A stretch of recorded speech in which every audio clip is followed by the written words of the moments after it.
Good evening, and welcome to the third part of our. Good evening. Welcome to the third part of our four-part Lego Animal Crossing series. Tonight we're going to add another house and another shop, and we're also going to add our first really big civic building, which is the museum. It's one of two big civic buildings they've done in the series. But since that'll be the main piece of the evening, we'll do the house and the shop first. The Animal Crossing series had several shops, of course, and a bunch of houses, because that's kind of the point of the game. Like I've emphasized on the previous Animal Crossing episodes, I've never actually played the actual video games, but I wanted the Lego series. So here we are with part 3 of the village. Let's switch to the camera and see what we're building today.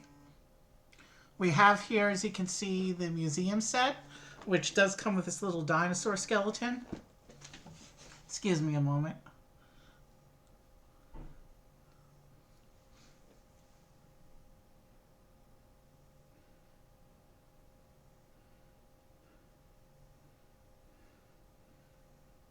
I told them I was streaming tonight. Whatever their call was, it can wait till later. Alright. So we have the museum. It comes with this little dinosaur skeleton. Dinosaur skeletons are a thing they've been doing a lot recently, which is cool. Dinosaur skeletons are always cool. This is the shop. This is a caravan mobile shop. We'll be building this first, and then we're going to be building Isabelle's house. Isabelle here is one of the classic iconic characters from the video game series, one of the mascots that they sometimes put on the cover of the games. And she's one of only 2 characters in the Animal Crossing line that actually has 2 figure versions. We'll see her other outfit next week when we do the Animal Crossing finale. All the other characters are going to be unique to tonight. Let's go ahead and put these 2 sets aside and get started with the. We're going to start with the Caravan Garden Shop. The shop is run by a character named Leif, and he has one customer as well. So there's the front of the box. There's the back of the box.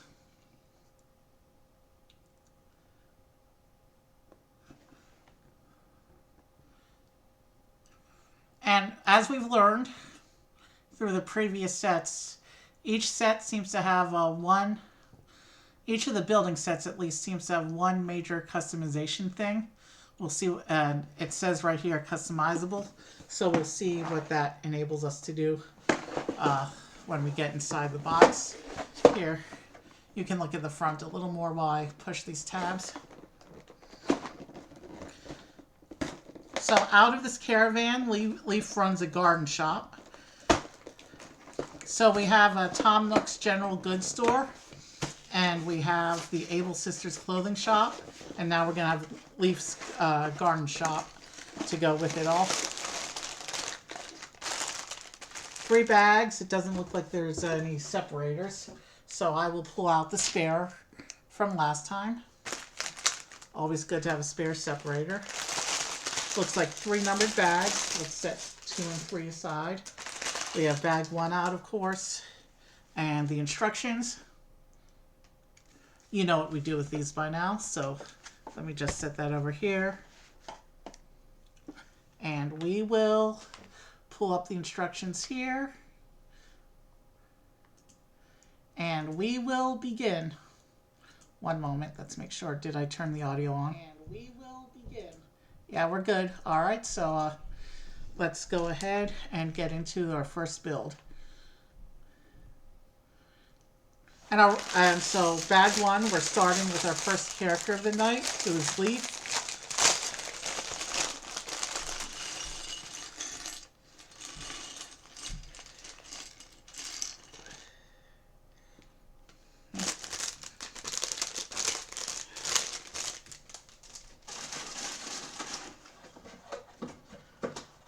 All the Animal Crossing characters have the medium length legs that they use for bigger kids and teenagers.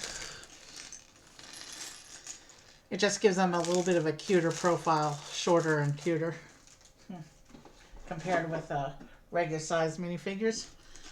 But yeah, no tailpiece, so let's see. We can probably use the accessories as a third leg to make sure he sits straight.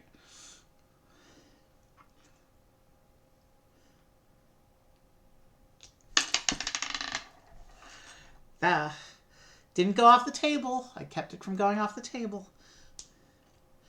He wears one of those tiny little hats that we first saw in the clothing shop.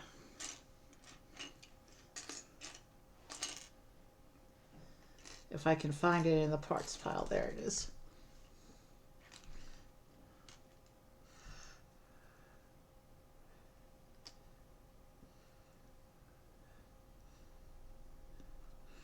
Now, most bigger sets come with one of these brick separator tools. If your set doesn't come with one, you might want to keep one handy. I always have one out when I do a build session.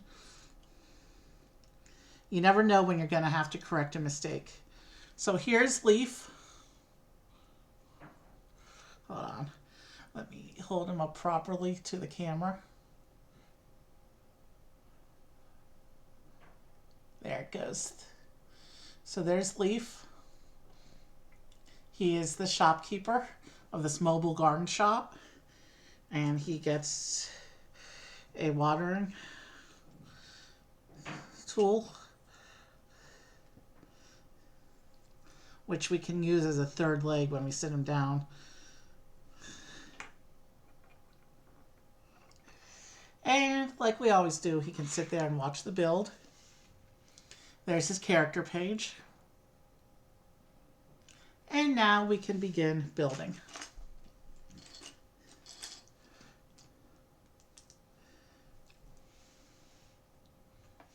I have a lot of Lego in the queue, both in my build queue and planned purchases. There's a lot of important dates coming up when it comes to Lego for me. So we will be seeing a lot more Lego on this channel. But you knew that by now. Lego's become the main thing on this channel, so in recent years.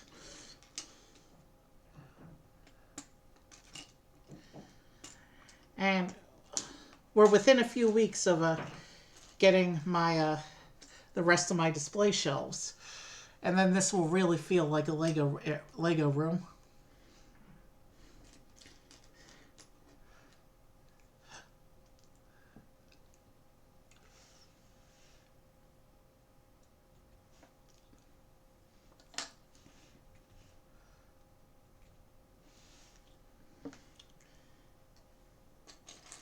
Okay, this is a different take on a plant. Maybe it's not supposed to be a plant. Actually, is that a gas pump? I guess we'll see as we build.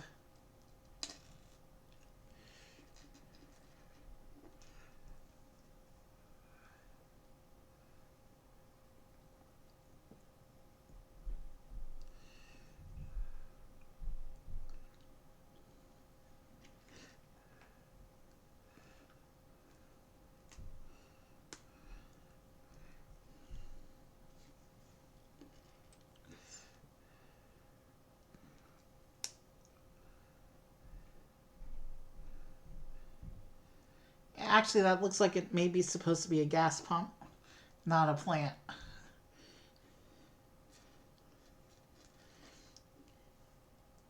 Easy mistake to make. I mean, it's green, and it's in a series that uses a lot of plants. But I think that's what it's supposed to be.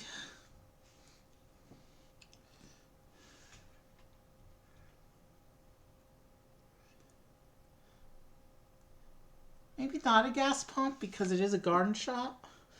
Although there are some gardening implements that do use gasoline, like mowers and stuff.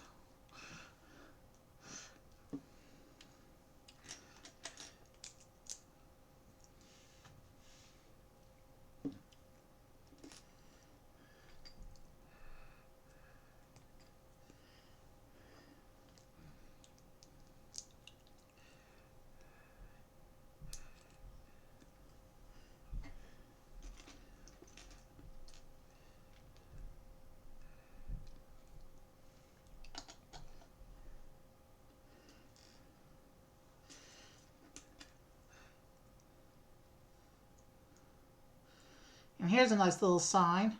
It looks like a green pumpkin, a tomato, and a carrot are printed on this sign.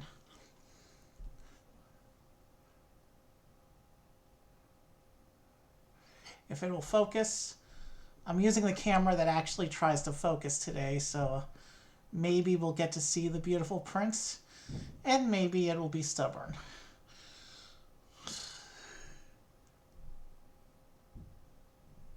Well, good enough. You can see what the sign looks like. It's a little blurry, but I don't have all night to wait for the camera to focus. We have 3 sets to do tonight, and we're only in the first bag of the first one.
My voice is not entirely back from my when I was sick the past couple weeks, but I'm feeling great otherwise.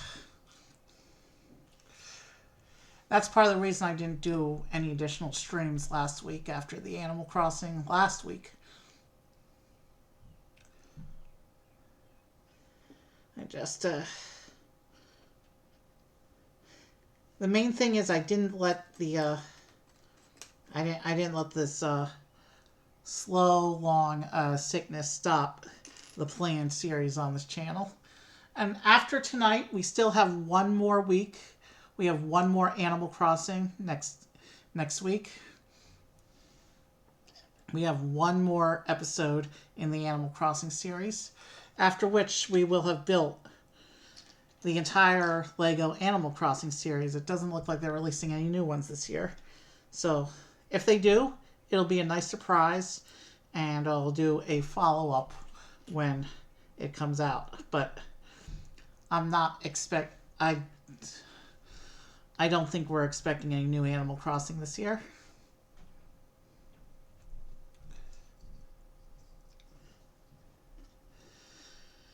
So here's a little outdoor display rack for some gardening supplies and some potted plants.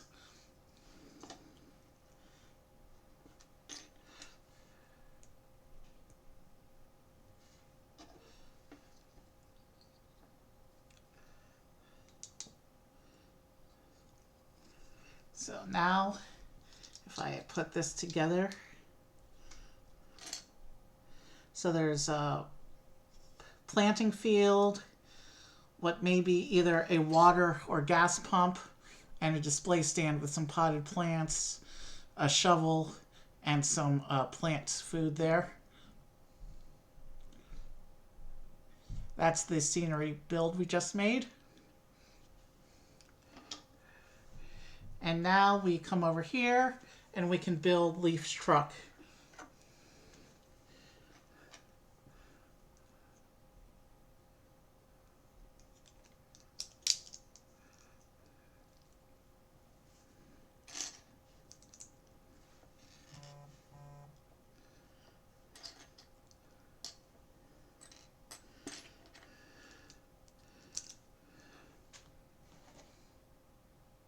Give me one moment.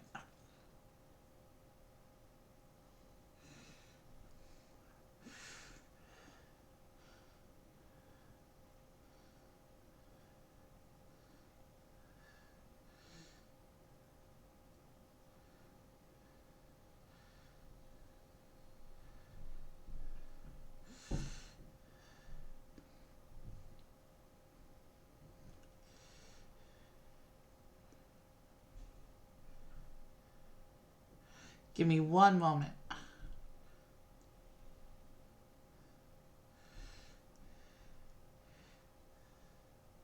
All right. That should resolve the call from earlier. All right, yes. So they shouldn't be bothering me again. All right.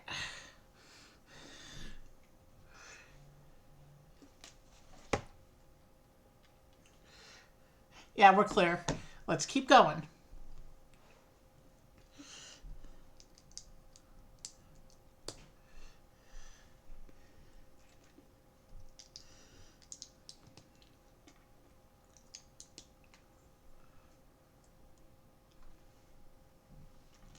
I do like the color of this truck. You don't see this color on Lego vehicles every day.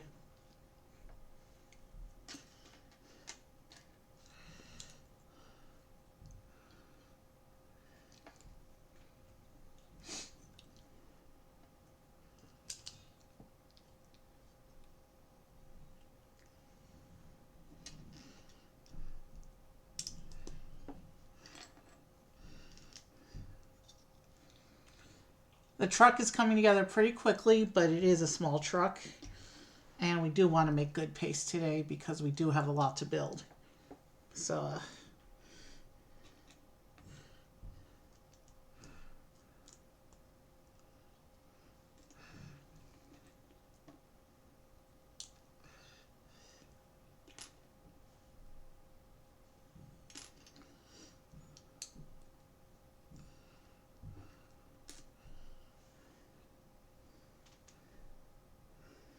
that's a cool. Instead of a license plate, it has this little nature print.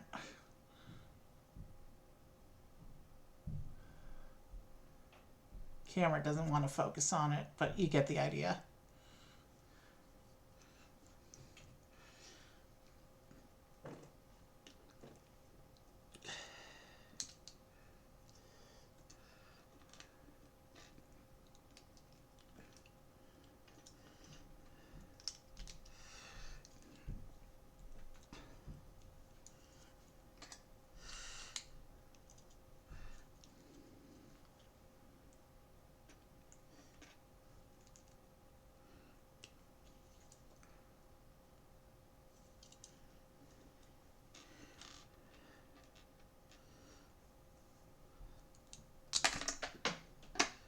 Gosh, every stream.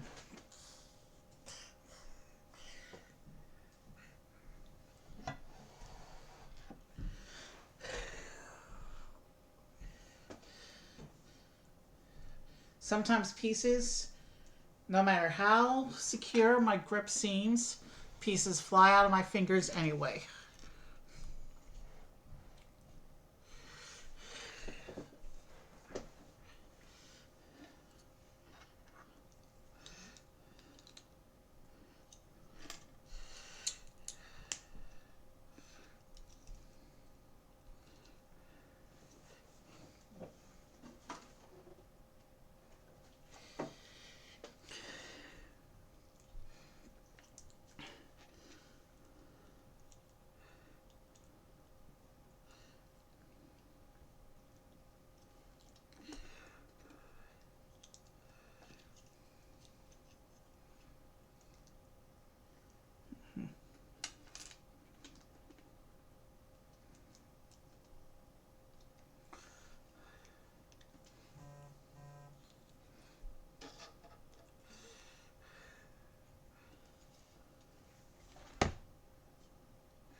My guess is when the truck's done, we move on to bag 2.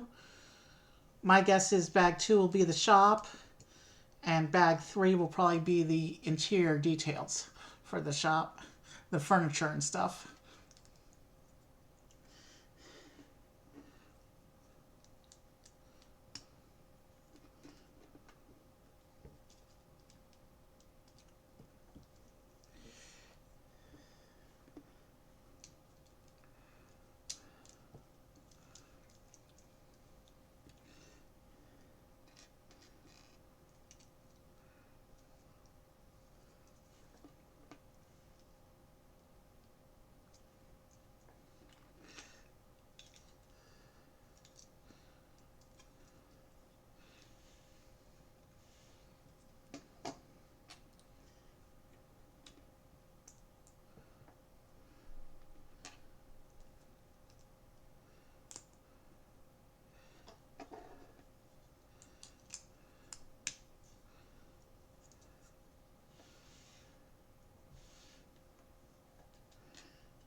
Okay, I know these wheels are nothing special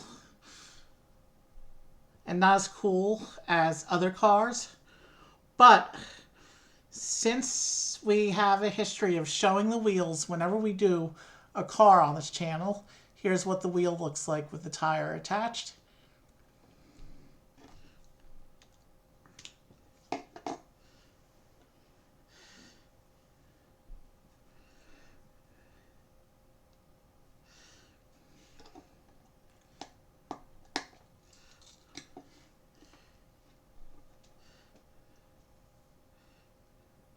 Like the plane we did in the first week of Animal Crossing, this is kind of a chibified vehicle, perfect for the cartoon aesthetic of the Animal Crossing village.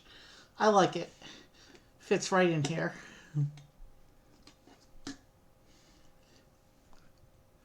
Alright, so bag 2, we're going to get our customer. First, let me get all these spare bits out of here.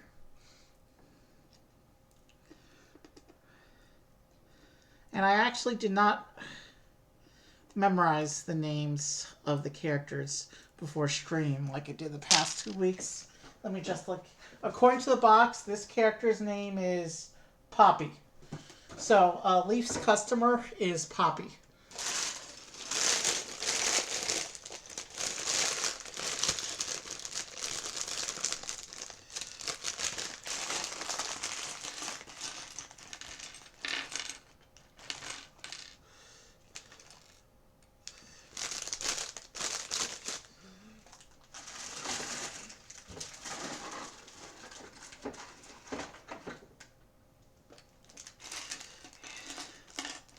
I'm doing it.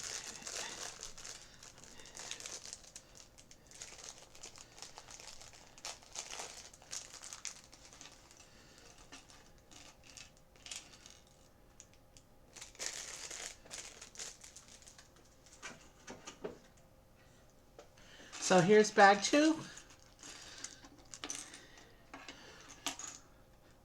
Oof. Poppy has the really short legs, the ones that don't bend. But Poppy also has a tail piece. So we might be able to finagle the tail into a third leg for sitting. These Animal Crossing heads are very top heavy, so she'll have trouble standing.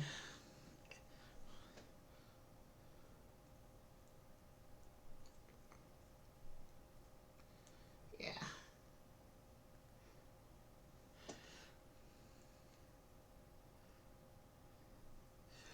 This is Poppy, our second character for tonight. There's her big tail. And she does have accessories, so maybe we can use those as kind of a third leg. So There's a basket, and she's holding a basket and a coin, according to these instructions here. So, okay. Yeah, the basket should be usable as a third leg there.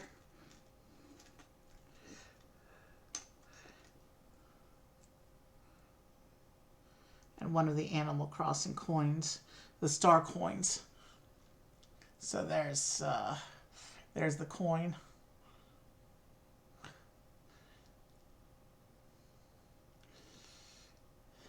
Cute character. They're all cute characters. And let's the tail is not. The tail makes her back heavy. The head makes her top heavy. And she has the short legs that can't bend, so she can't sit. If we can push the basket into position to be a third leg, like that, she might be able to stand a little better. There's the character page. And let's begin.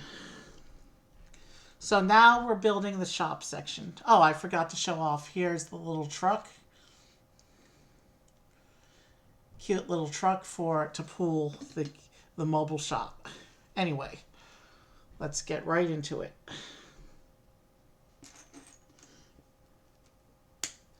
Because this is an RV style structure, it is not going to have the same build concepts as the other houses and shops we've seen so far. Maybe similar, because it is a build. It's basically going to be a building on wheels. So maybe we will see some similar techniques. Hard to say for sure.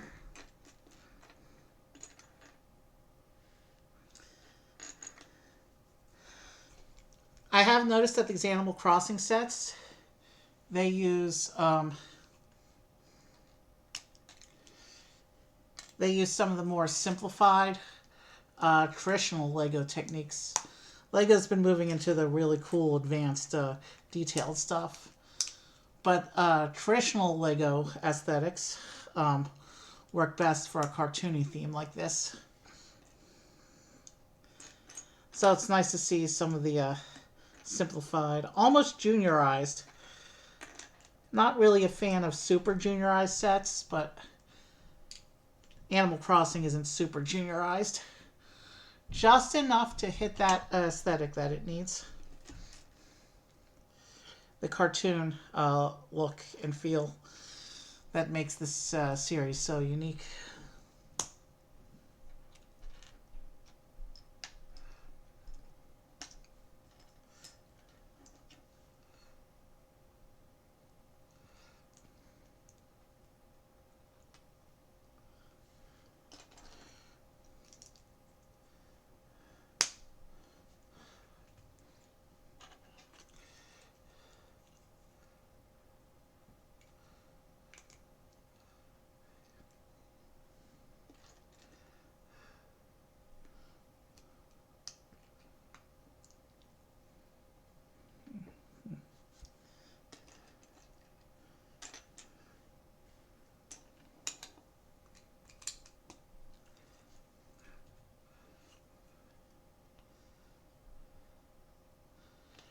So this one actually has a hinging bit of wall there. We'll see as we build it up exactly how this opens up. But let's keep going with the build.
So it looks like he has a little kitchen area.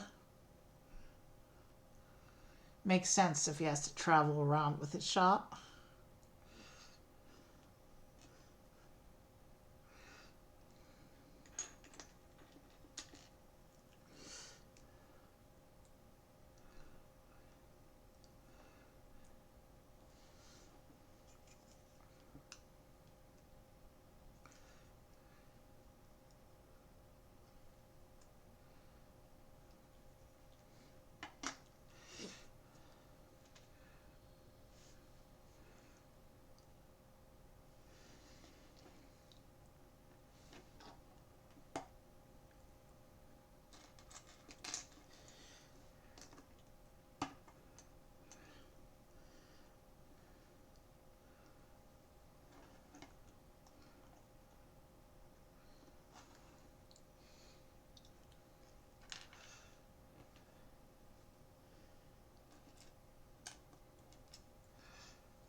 Okay, so with that, that's how it's going to hook on to the back of the truck.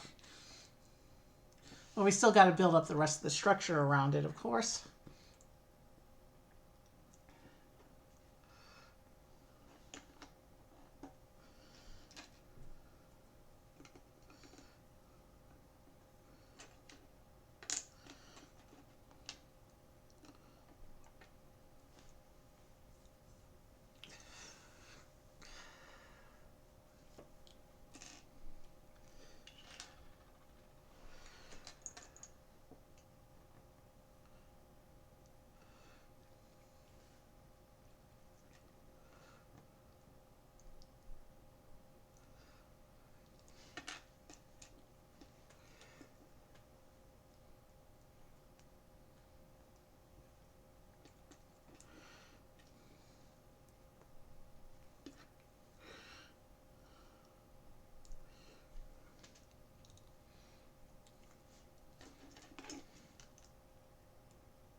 Excuse me a moment.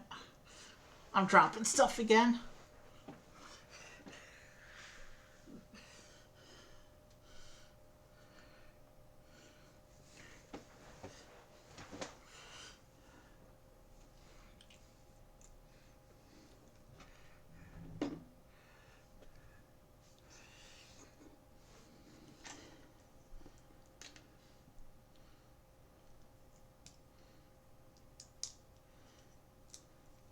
So this is going to be the actual door to the shop, but it looks like also we have the back wall that opens up to more easily access the interior. On most houses and shops, they have open backs like most Lego buildings, but because this one's a mobile unit and the truck pulls it, it's more than just a shop, which probably explains why they included the back wall and the ability to open the back wall for play.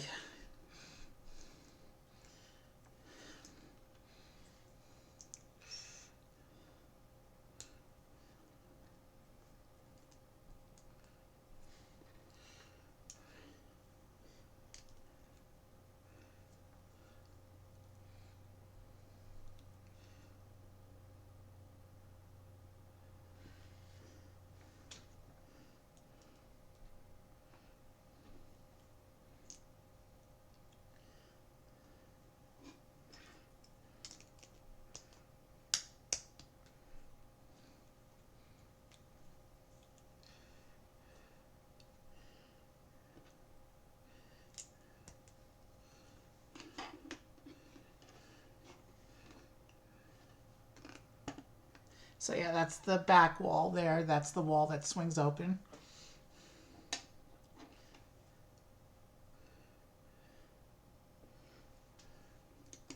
And then the second hinge plate will secure that.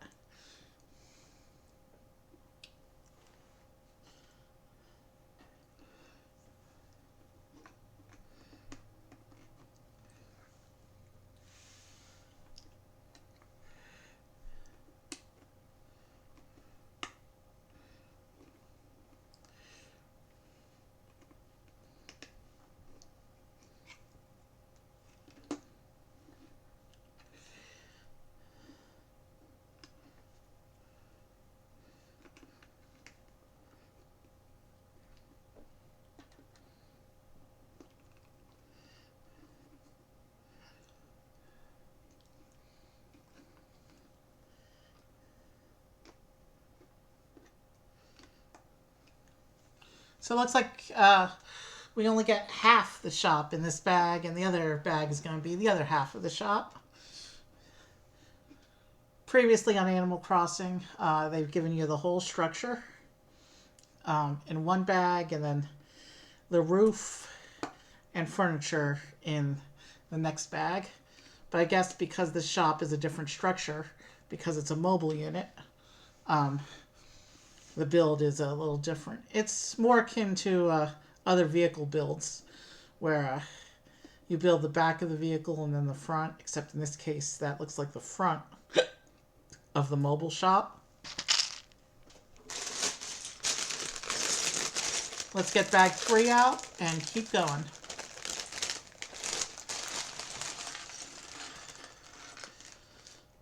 And when we finish this set, we're going to take a very quick stretch. I don't need a full bio break, but I do need to stretch real quick before we move on to the house for today.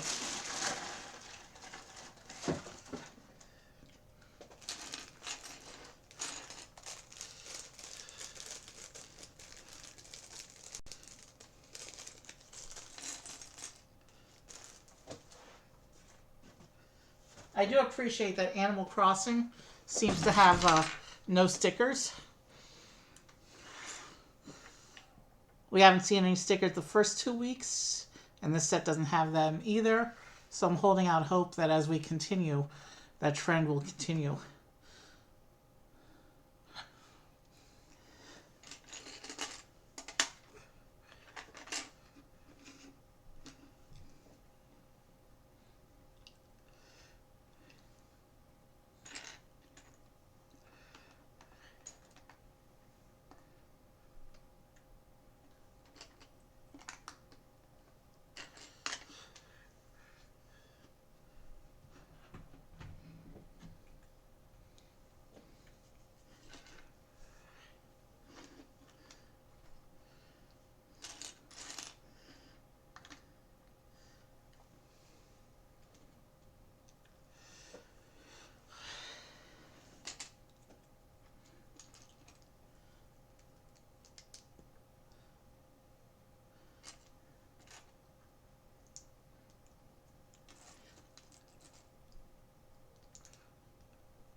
Oh, I think I see what's happening here.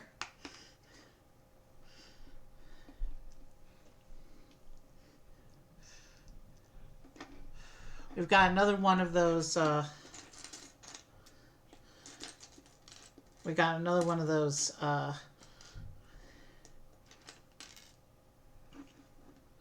pictographic license plate things here.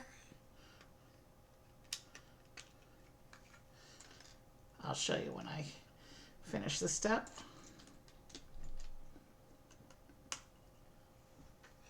We have another one of those pictographic license plate things right there on the back of the shop.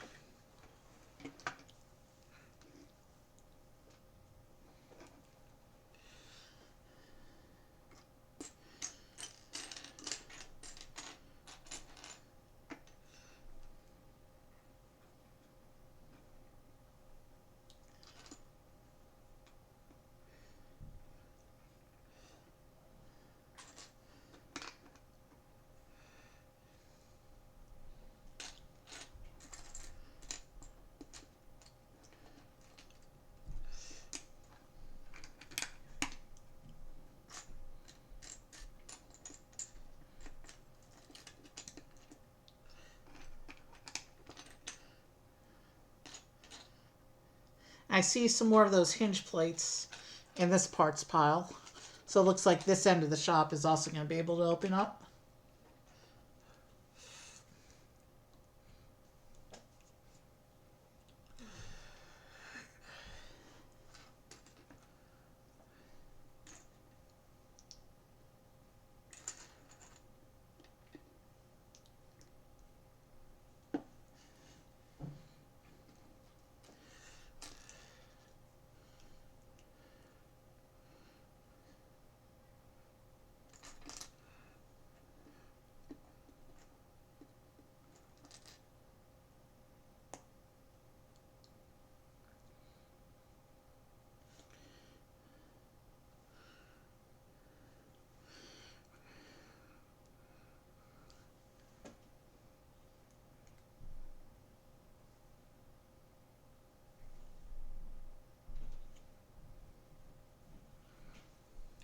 We have this little clock that's going to go on the inside.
So here we're putting a little bed in the back end of the shop. This must be where Leif sleeps. So the shop itself is probably this outdoor terrain we see out here. And just that. Because yeah, it looks like inside the caravan it's just a little kitchen area and his bed. So there isn't actually a shop inside here, as far as I can tell.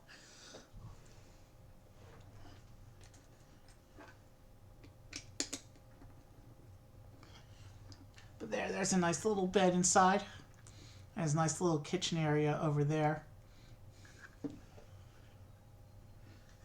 And did I put that kitchen area facing the wrong way when I put it in? Sorry, I'm just doing an accuracy check here. No, it does say to have the handle towards the back. Doesn't seem very safe to me, but whatever. That's how it's supposed to be done, I guess.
I miss a piece somewhere? I did. But that's a very easy fix.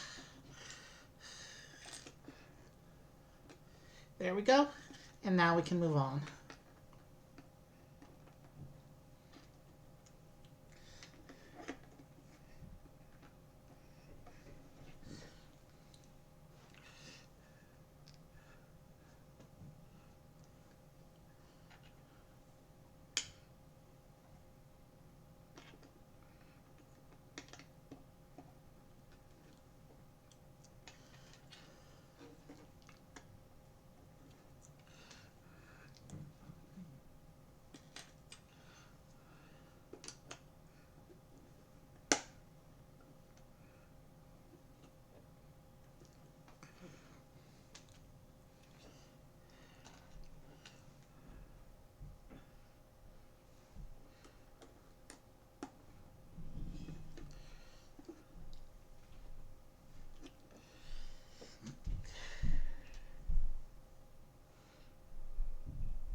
So he does get a little flower by his bedside.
Ah, we have our first spam bop tonight.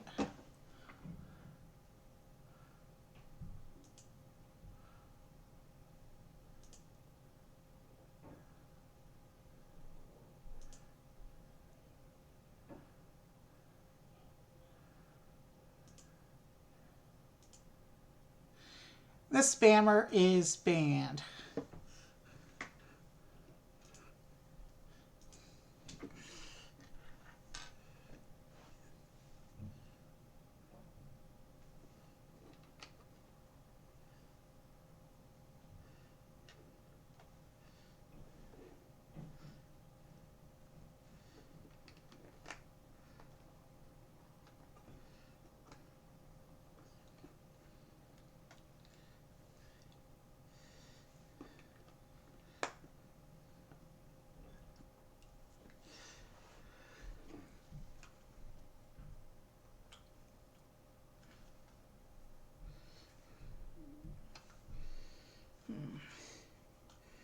Don't appear to all be all.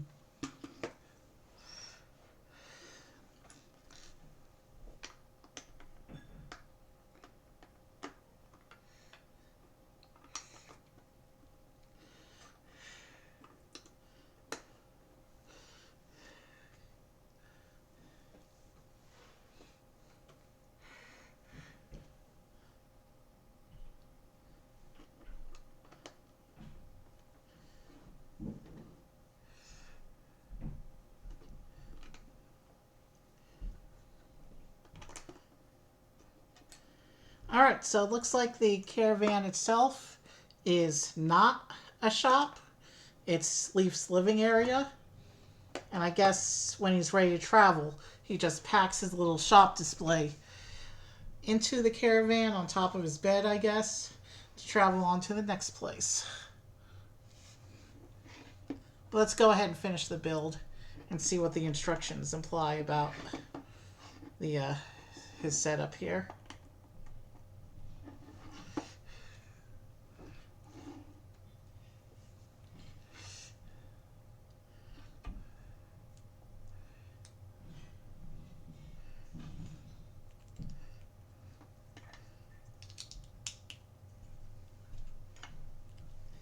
And here we're just putting the wheels onto the bottom of the shop here. Or should I say, the mobile unit.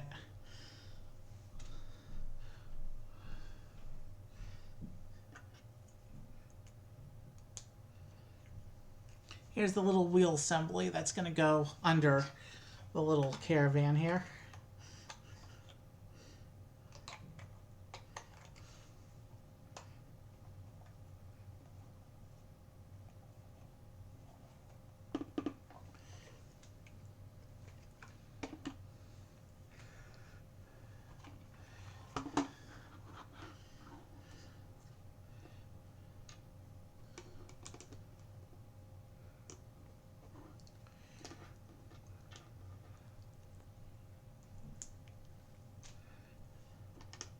So his actual garden shop is actually pretty tiny and not part of the caravan itself. Interesting.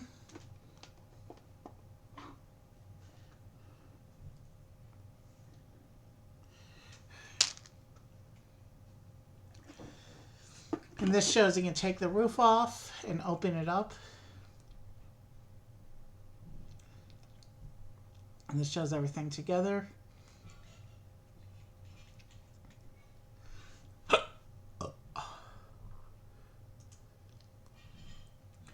Okay, let's turn the instructions off and take a few minutes to, all right, so there's the RV. You can open the door. It opens right into his kitchen area there. You can see inside. Fully enclosed like vehicles should be. But then if you come on the back here, you can take off this, you can pull off the roof and open up the back wall to get easier access to the interior to play. And you can see the whole living area, including his clock and his bed and his little kitchen area and a little flower by the bed. So a nice little interior there for his living area. And then we'll go ahead and close that up. And we will attach it to the truck.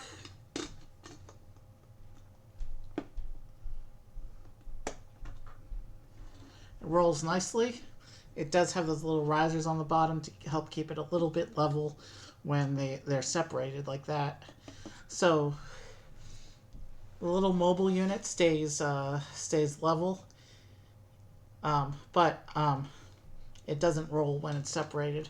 But then you put it into the truck and it can roll just fine. So we will go ahead and we'll leave this here. We will bring the characters back into their camera position. Leif and Poppy. And we have here, of course, his garden accessories.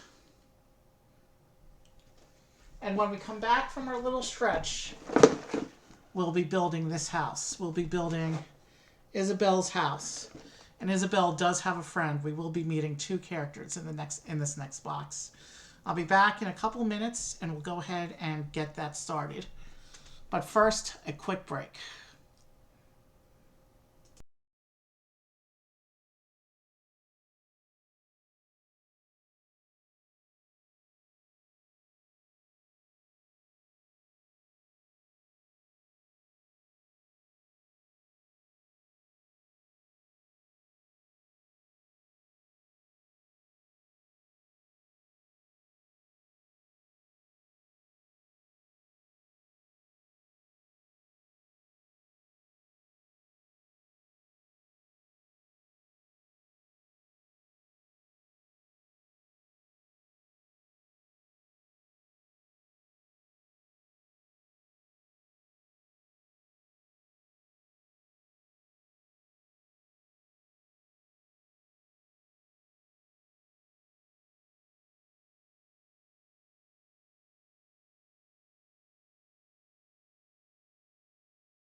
I'm back, so let's go ahead and get right into this next house. I'm back, so let's go ahead and...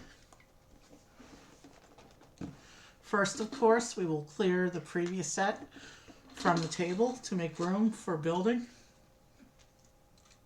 One more little look at the truck and caravan.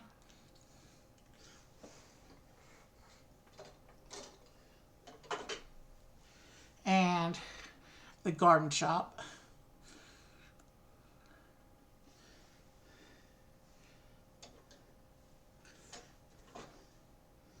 Now here's, this set is called Isabelle's House Visit.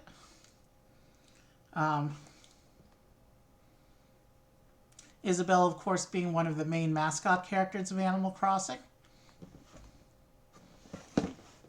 So there's the front of the box. And here's the back of the box.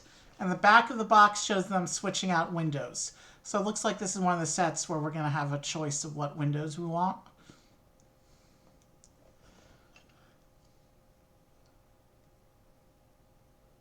Let's get right into it.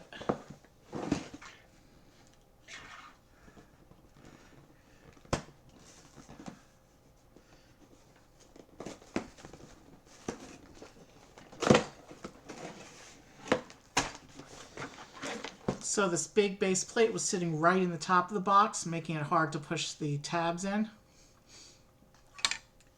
Usually when there's loose pieces like that, they're a bit deeper in the bags, deeper in the box, I mean.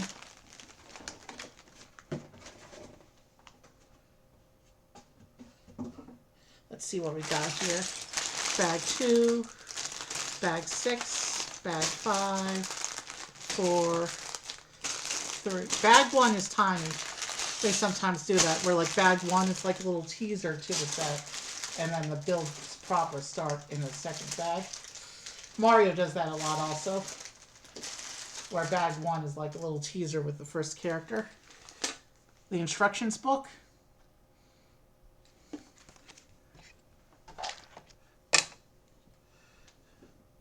And I've taken this big base plate and I've just set it aside until the instructions call for it.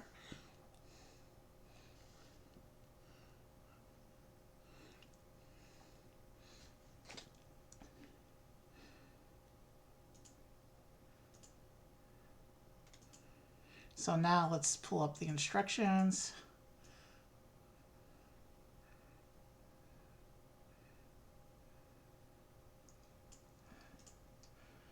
And we are, I think, ready to start. And we are, yeah.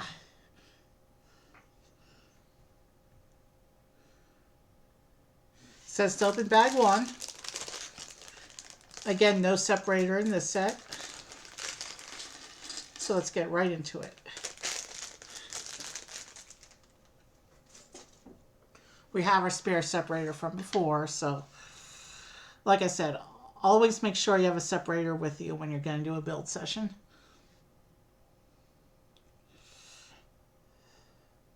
It's easy to get them because most of the bigger sets have them. So here's Isabelle's character page.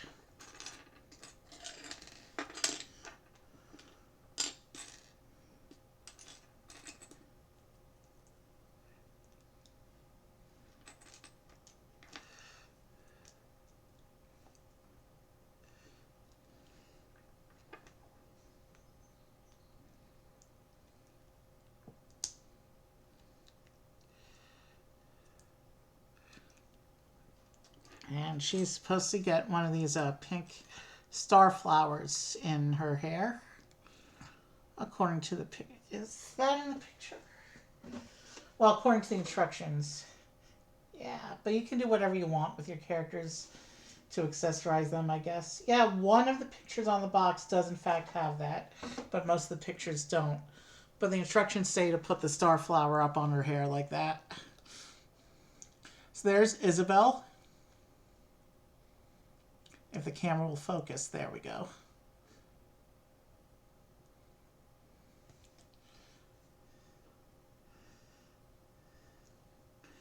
No accessories, so hopefully she can sit without being too top heavy. But actually, no, she can't because the skirt piece prevents me from pushing her all the way into a sitting position. So the head makes her incredibly top heavy and she just falls back. She has to stand. Unless, is there something we can use to help her stand so that she doesn't fall? We can balance her on the separator like that, I guess. If we need the separator, we'll just have to pull her off temporarily. But let's go ahead and start building.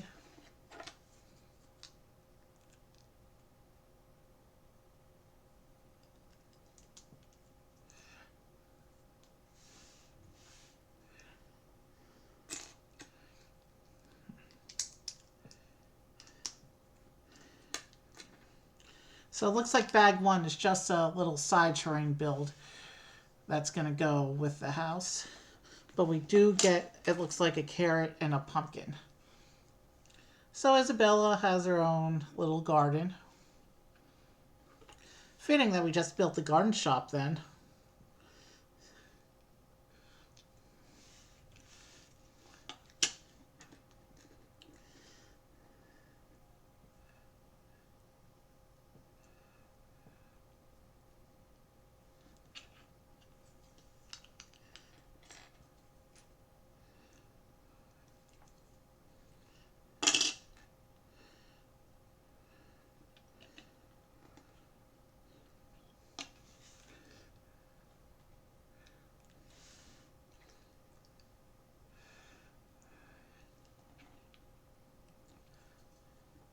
So here's Isabel's garden.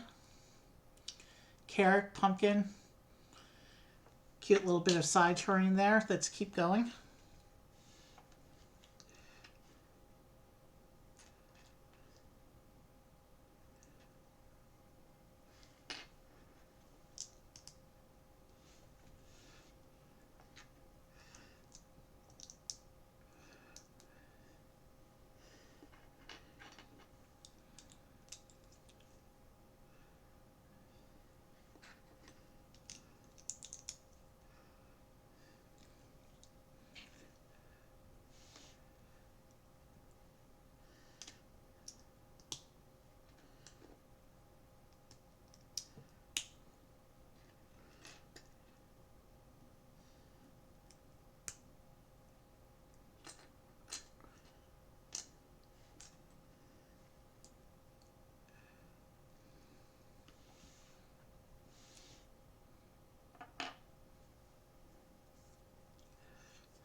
So it looks like this is going to be a little tool rack area.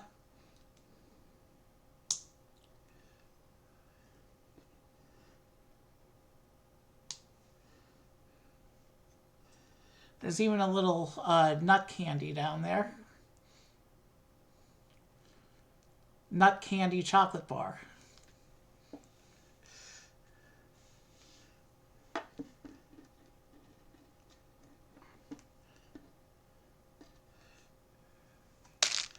So yeah, there's the tool rack. We'll set that over here.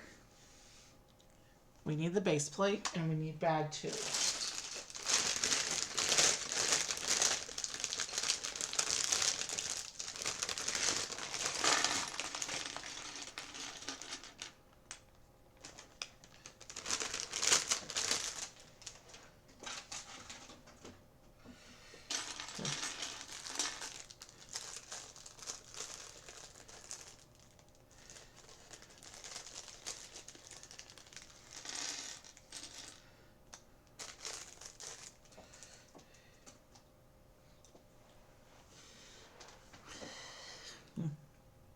And already we're meeting our second character of the set.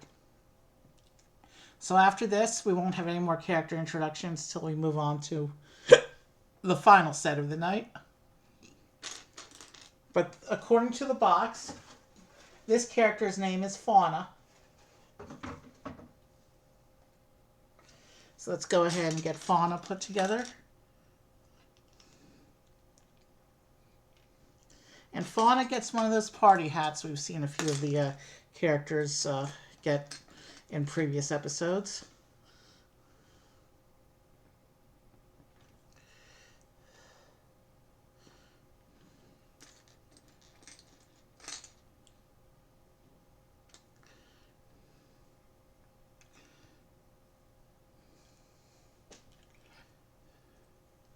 So here's Fauna. Let's see if I can hold her a little better.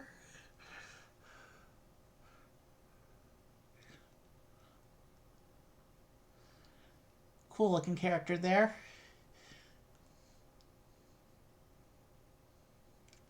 I like these Animal Crossing characters with their big cartoon heads.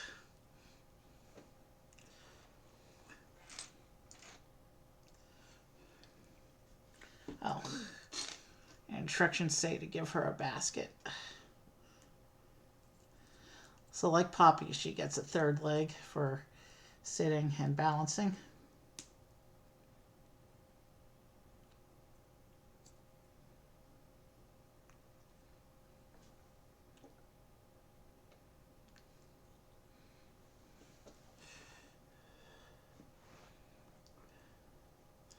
All right.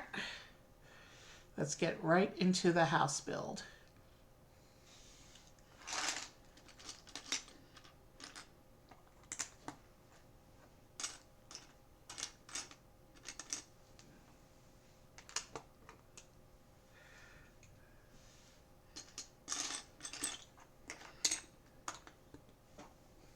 So it looks like this house has a little bit more.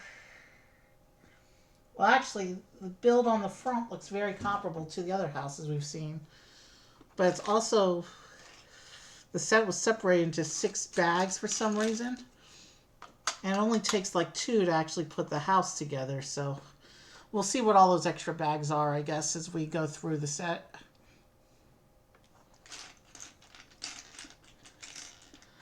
The surrounding terrain might be a little bit bigger. I couldn't really tell from the picture on the box.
So yeah, the structure for this house is starting off similar to the other houses, which is to be expected.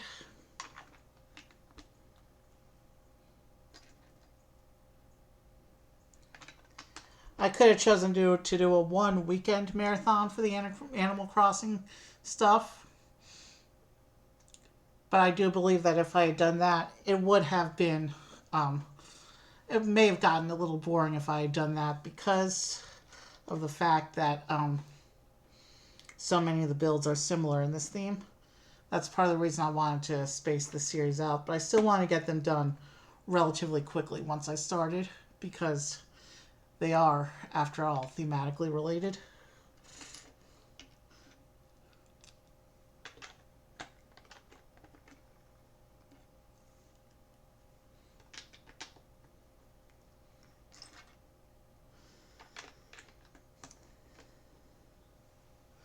I do have at least one more Lego stream planned this week, possibly up to 3, but certainly at least one. I don't want to move through my build queue too fast. I want to leave stuff for when I need a build session, but I can build some things this week. I have enough of a build queue that I can afford to do a build session here and there as I need them. But tomorrow is Earth Day, and Earth Day is always I always do Earth Day on this channel, so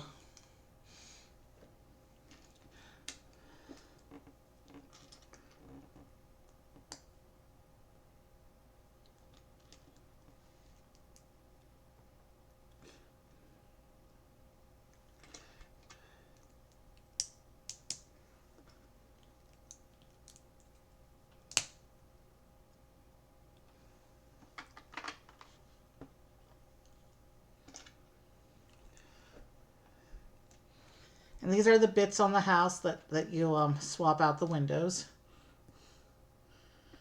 But right now we're just building the frames that go behind the windows, so we're not putting on the swappable windows just yet. This is just where they will go once we add them.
Now the house structure, like I said, is nothing new, the basic structure.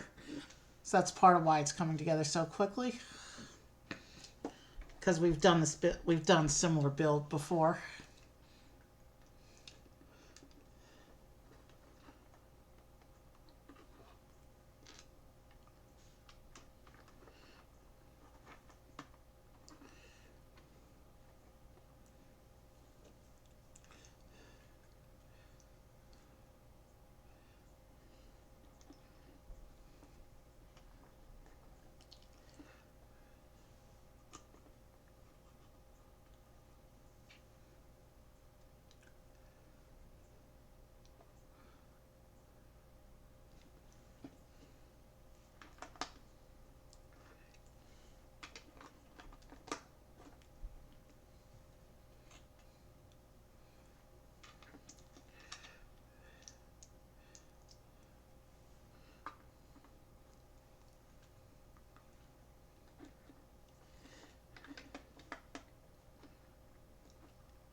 So those are the window frames that the windows will later go in front of.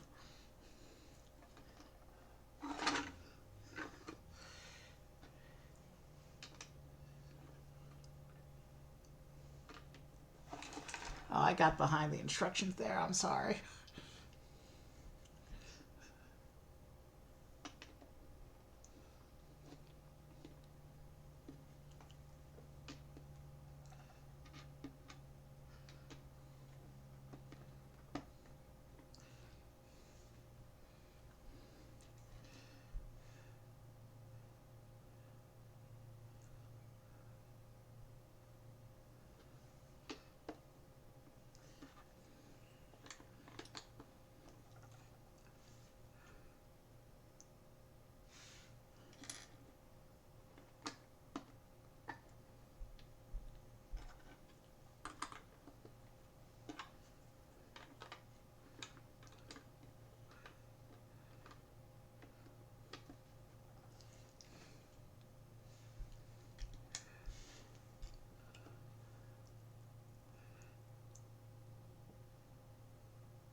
There's this little plant detail that's going to mount to the side of the house.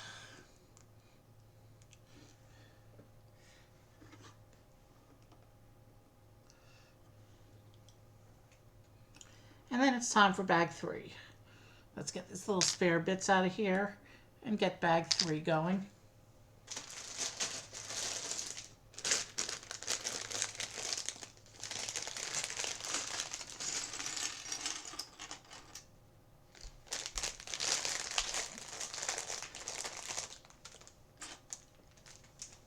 So bag 3 looks like the windows, door, and roof. Maybe the roof. No, it looks like the roof's going to be bag 4. So things that in previous houses they put into one bag are being split up into multiple bags here.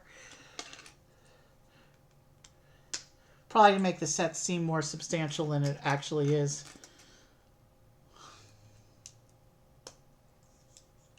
So here's the door section. Yes, it does open.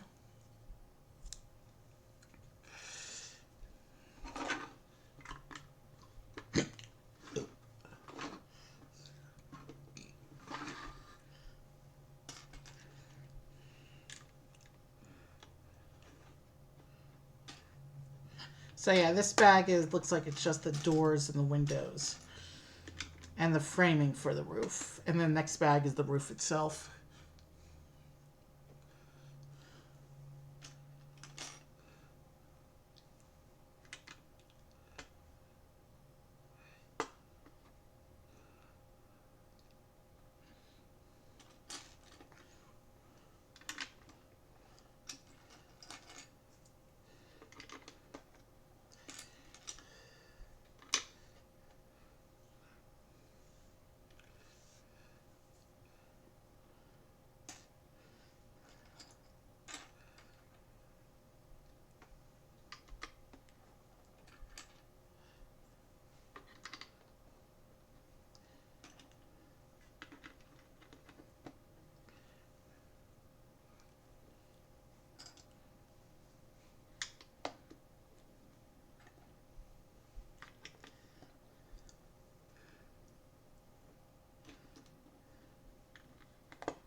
Yeah, we're already almost done with bag 3.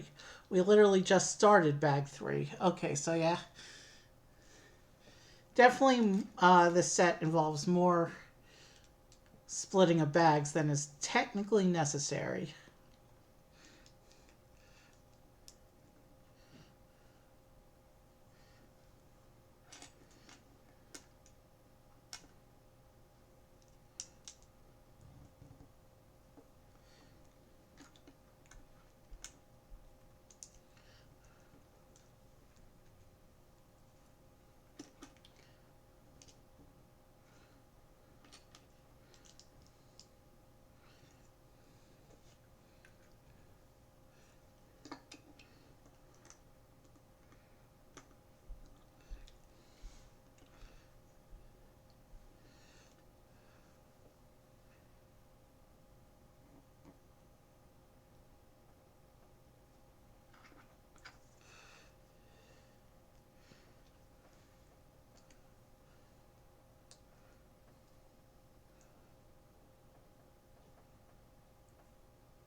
And now it's time for a choice. Brown windows or blue windows. So here's the house. Here's the 2 window options.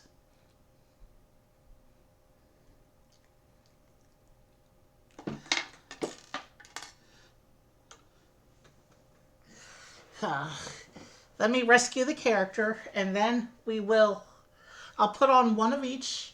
We'll see how they look and I'll make my decision. There's 2 windows, so we can definitely put one of each on the build to see how they look.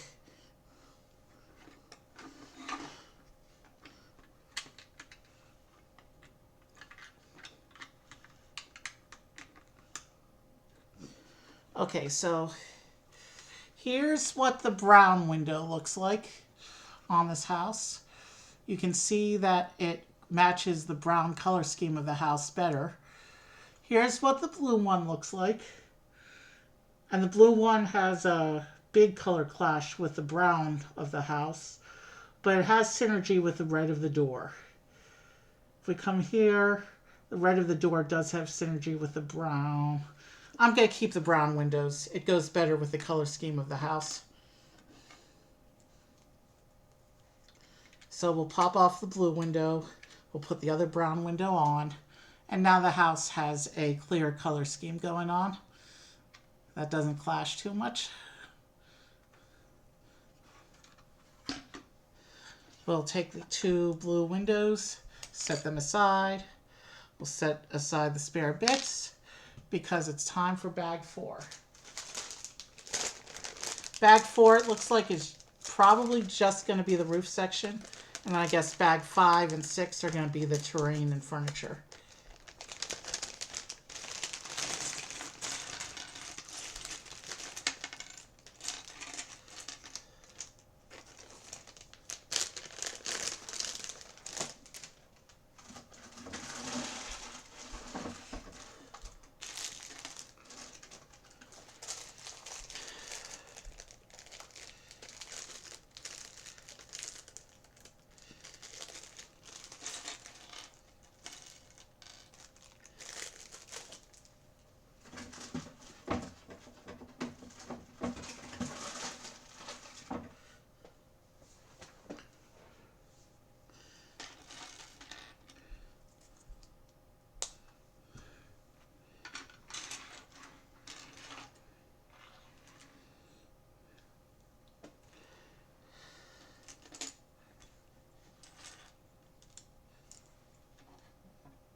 I'm moving the table a little bit out so that I can I'm less likely to accidentally go behind the instructions that way.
This house is going together pretty quickly, but it's the same basic build that we've done so many times before as part of the series.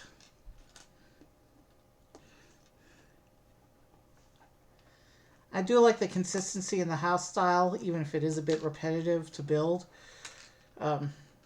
because it means that the village is going to look more, what's the word I'm looking for? To have like all the houses be similar, but with different colors.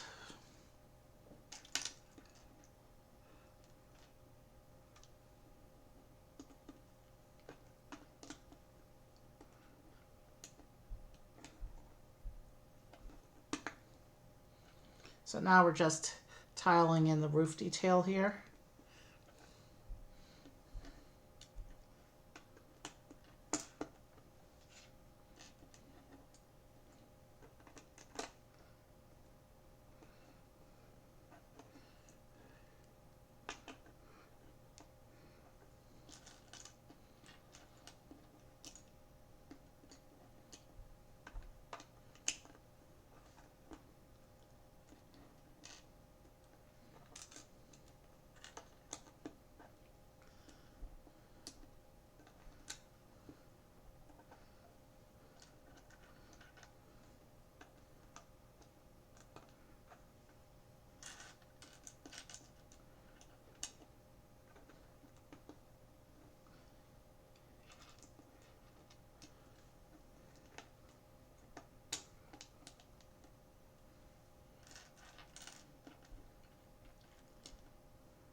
Okay, we're done with those tiles.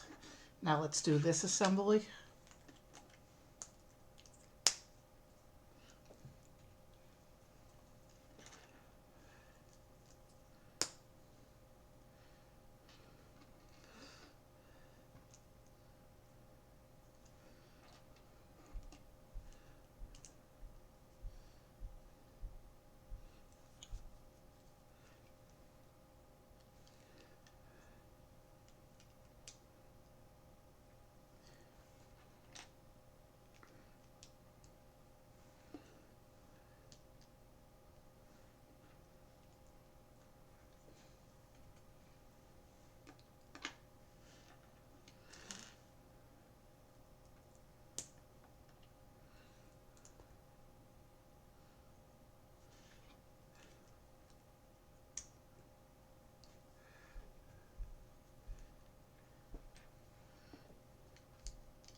And with that, the roof is done.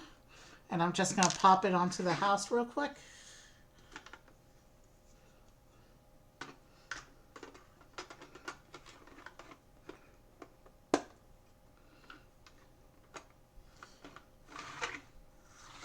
And there's our house so far with the roof attached.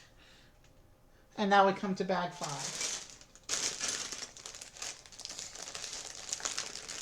So it looks like bag 5 is going to be furniture. Based on what I can see in the bags, it looks like bag 5 is going to be the furniture, and bag 6 is going to be the surrounding terrain. I mean, other than the little garden, which is done.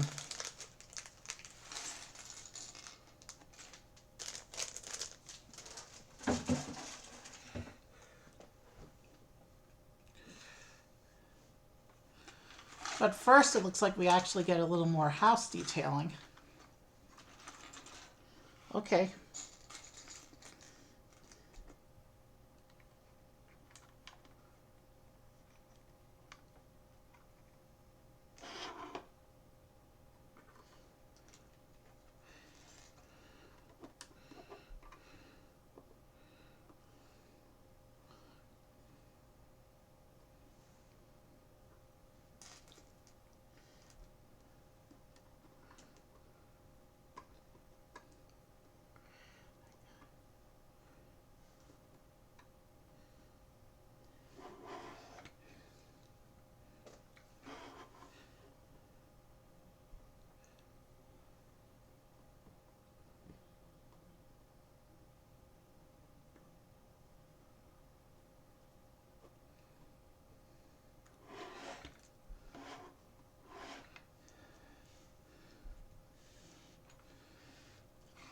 Okay, so now I have to go inside the house for all these details, but I'll show you each detail before I put it in.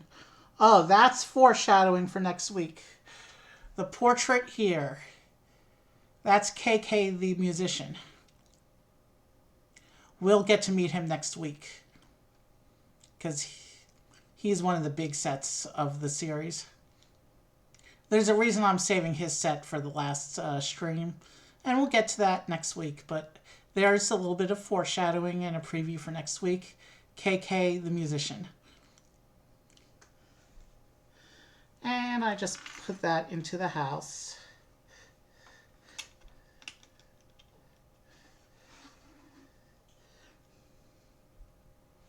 And now we're going to build the bed.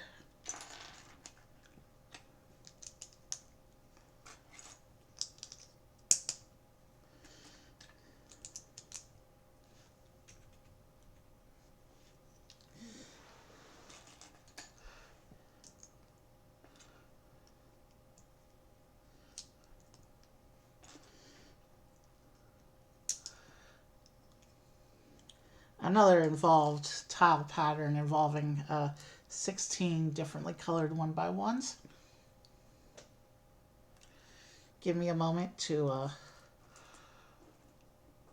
assemble these tiles. I do like the color, the springy color theme for this bed.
Okay, I'm done with those tiles.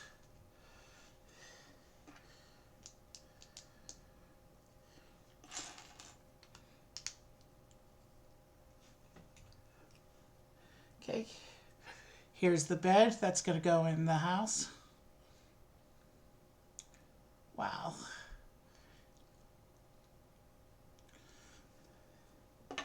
Let's continue with the furniture now.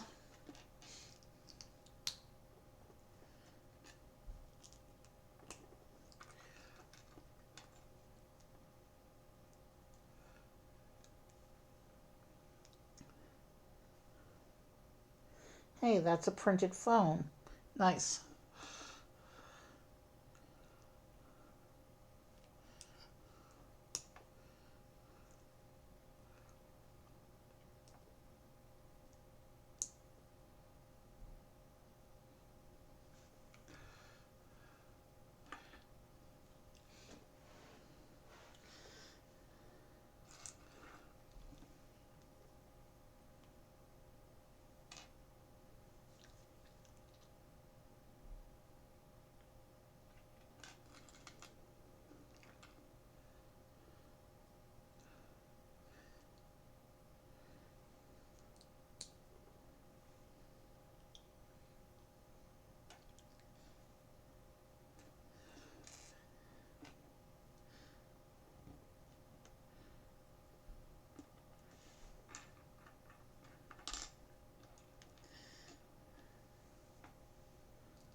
Okay, so here's a little dresser unit with a cell phone and a clock.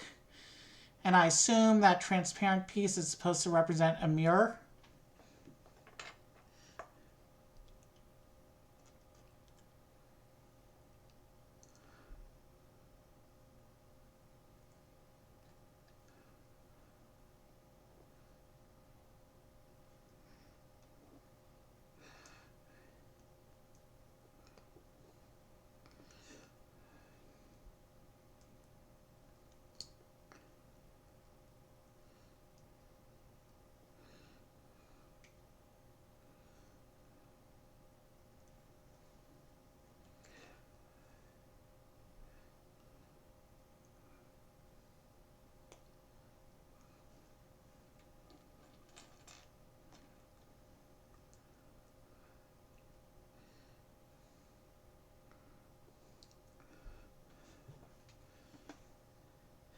Okay, and here's a plant.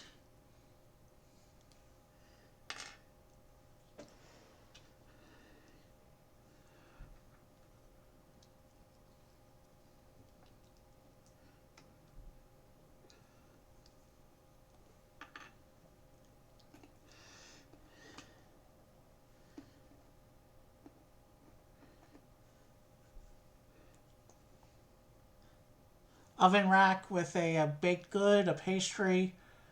Can't tell if that's supposed to be a pie or a cookie or whatever.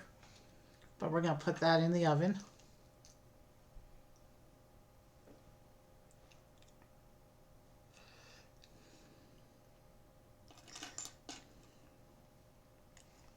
And obviously you can't do baked goods without closing up your oven.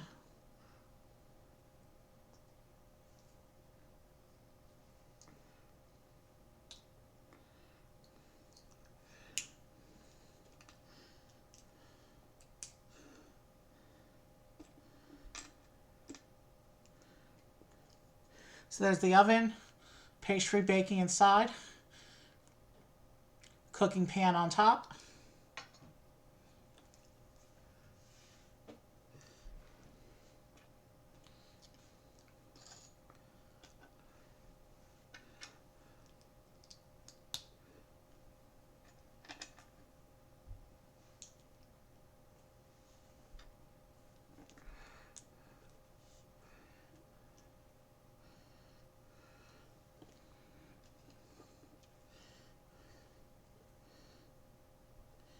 Kitchen sink.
table set up for a tea.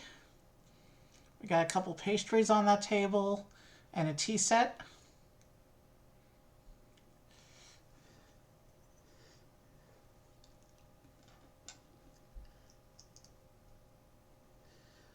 And we're going to get 2 of these little seats to go around the table.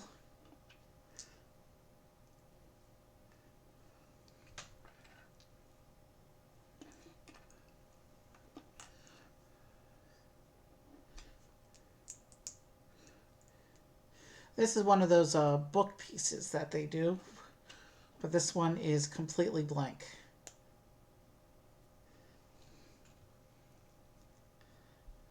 So here's a blank book. Since it's blank, I'm going to go ahead and say that this one is going to be a journal that has not been written in yet. Of course, because it's a blank book, you can use your imagination and make it whatever book you want.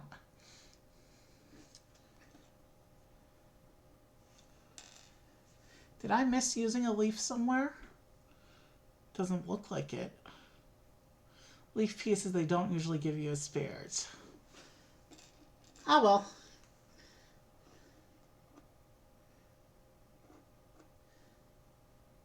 I used the wrong pastry. Let me get these spares out of the way, and then I'll go fix the tea set.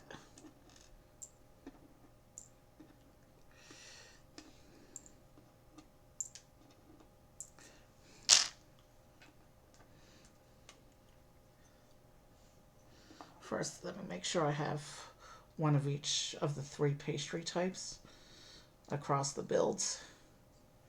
Yeah, no, that's that one, so yeah.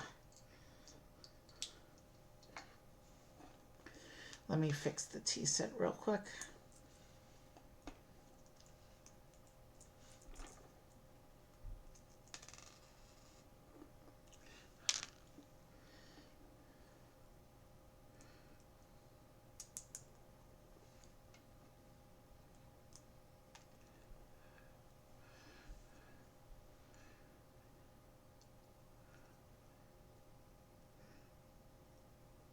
Okay. Let me put all the furniture into the house in order to get it out of the way here.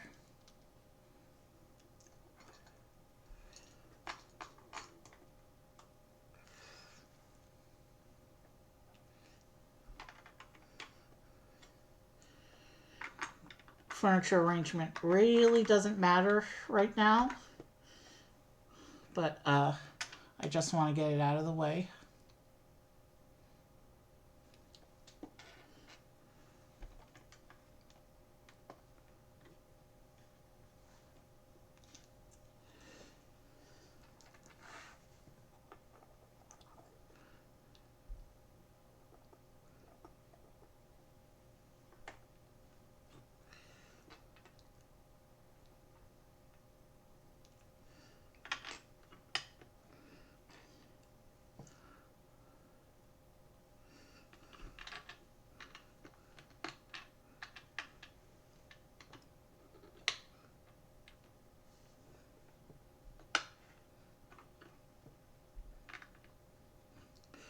Okay, so that's the furniture arrangement for now, subject to change.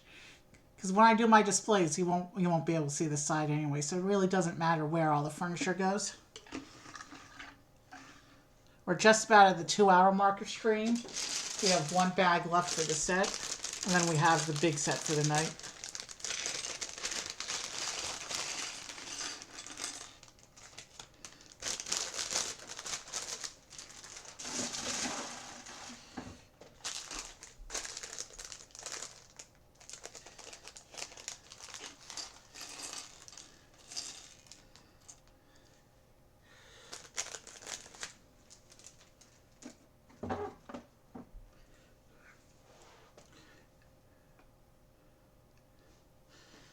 Since I need to be able to see what I'm doing, I need to turn the house away from the camera, and you'll get to see the backside for a little bit.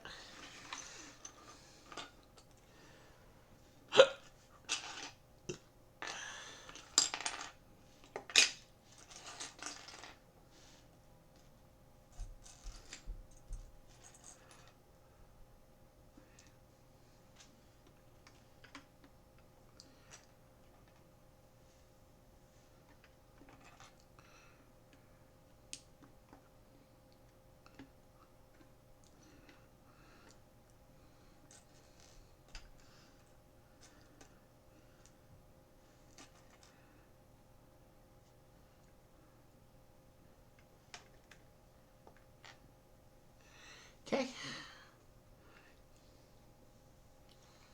So I need 3 of these flowers. So I need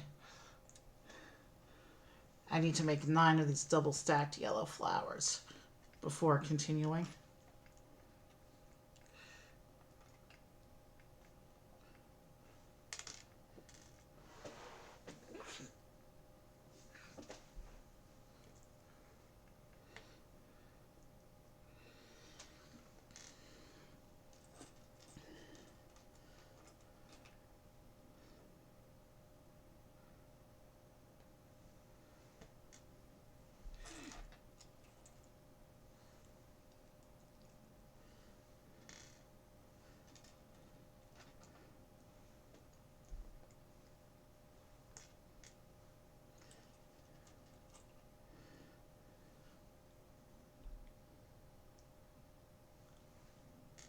There's 6. I need 3 more.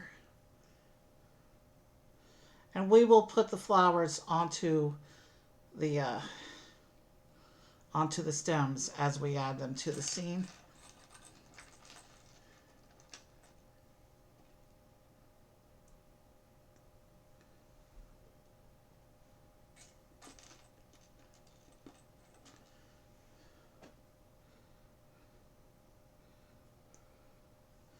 Okay, that's all the flower tops we need. Now we need to pull out 3 stems. And now when we come here, we just put them on the little studs that we put around the house before.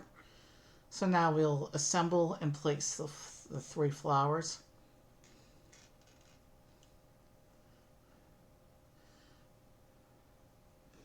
And this is what each of those flower units looks like.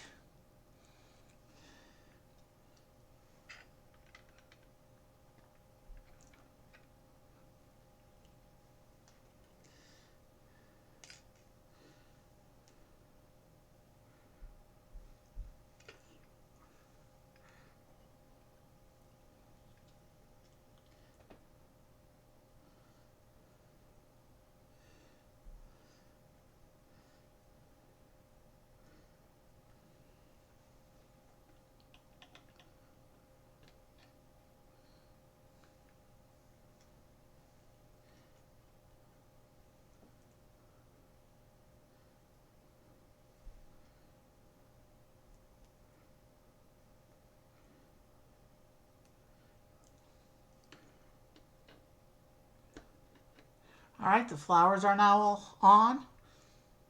So now we're going to do a mailbox.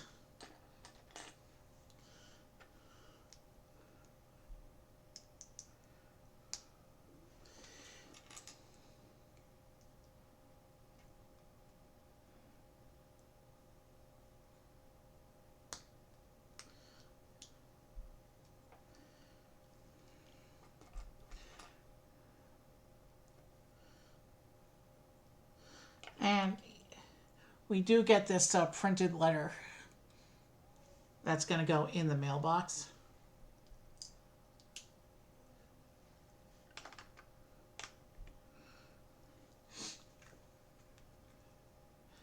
And now it's time for a terrain build, so I'll let you go back to the front of the house.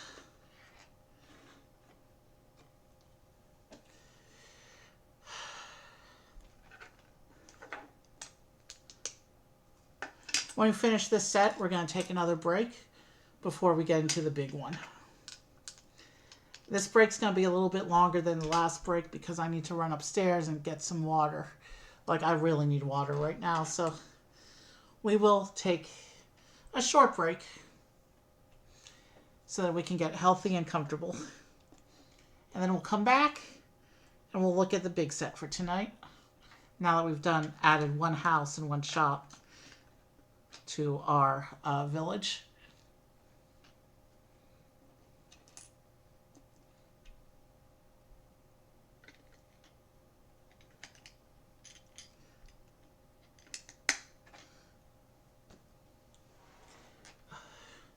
Oh, so it looks like we're getting 2 trees on this one. Okay.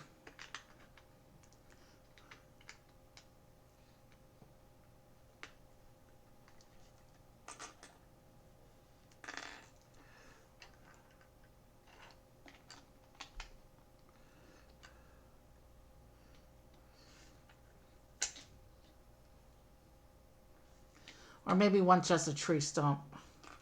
I'm only seeing enough pieces for one big tree here. So it's just a tree stump. The other one is. Oh, I see that. Well, welcome to the raid. Welcome to the stream. We're doing Lego Animal Crossing tonight. When we finish this house, we're going to take a break before we get into the big set for tonight. Because I've already been going about 2 hours. I'm doing Animal Crossing as a 4-part series, and this is the 3rd part.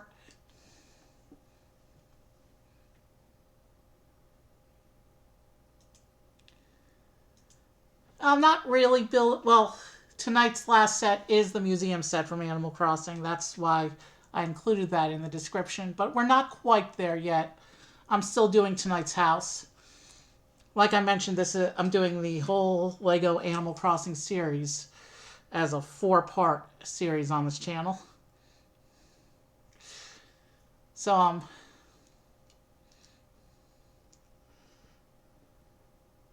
but yeah, I do. I kind of used to be I kind of used to be a variety show, but mostly I've just been doing Lego recently. But I've been doing a lot of Lego. And the entire history of my channel is on my YouTube, same name, Uncle Evie.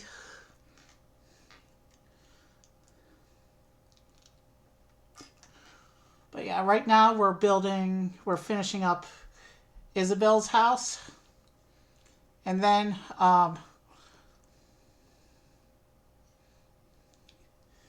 yeah, I actually did build the Lego Eevee on this channel.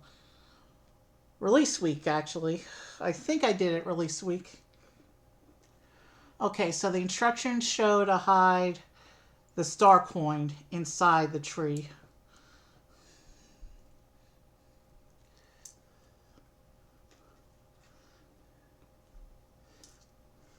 So there's the 2 star coins we're hiding inside the tree.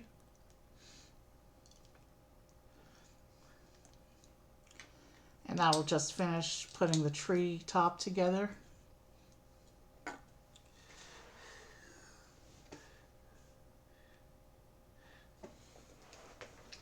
Yeah, actually, I keep Eevee in my build area. Eevee's not even in the display area. Eevee's in the build area. That's the Lego Eevee. You can see it's giant compared to the Animal Crossing houses.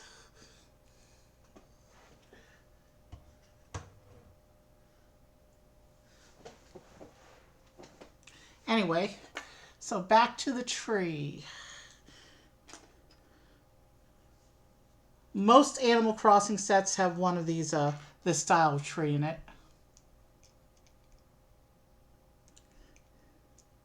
Yeah, my nephew wants that one. He likes otters. I mean, I like otters too, but I have to be picky with what I get. And I've gotten so many big sets recently that I need to slow down a bit.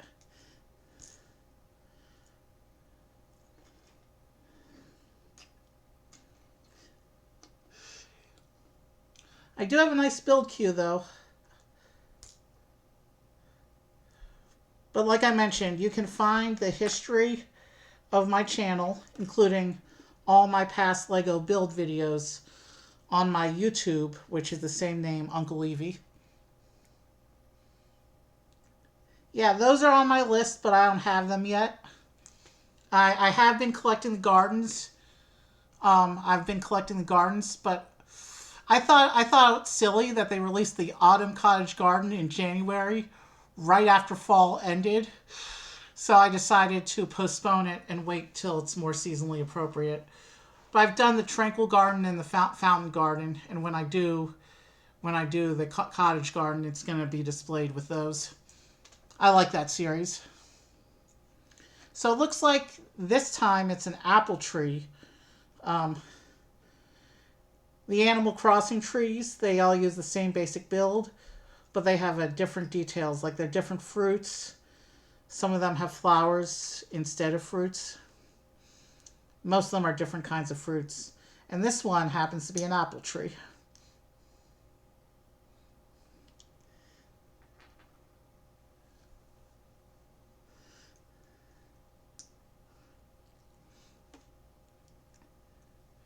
So the tree goes on like that, the treetop. And that's what our little apple tree looks like. And now we will continue with the terrain. Oh, we're building something on top of the tree now. That's new. That's different. I've not seen that in Animal Crossing before.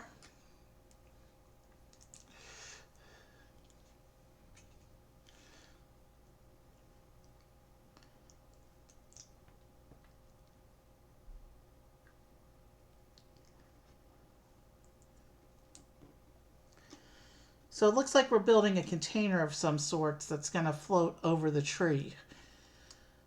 I've not played the video game, so I don't know what this is, but it does contain a paintbrush, a coin, and a plain green tile. Or no, that's not a coin. That's a plain orange tile. So it contains a paint set. So we have a flying paint set. So yeah. Here's what the paintbrush looks like. We've seen a few of these in the Animal Crossing line so far. And then we cover that over. And it looks like we're making a gift box. Is it Isabelle's birthday? Is that why her friend is wearing a party hat?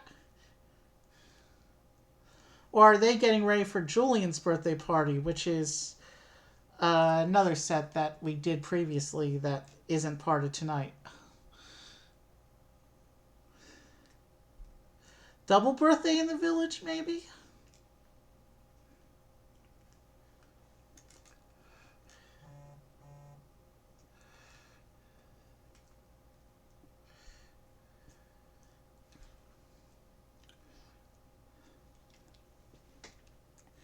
And let me go ahead and follow the raider before I forget.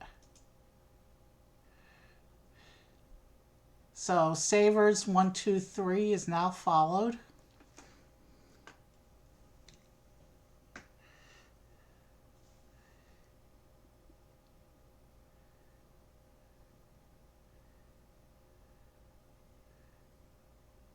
All right. So I dropped a follow.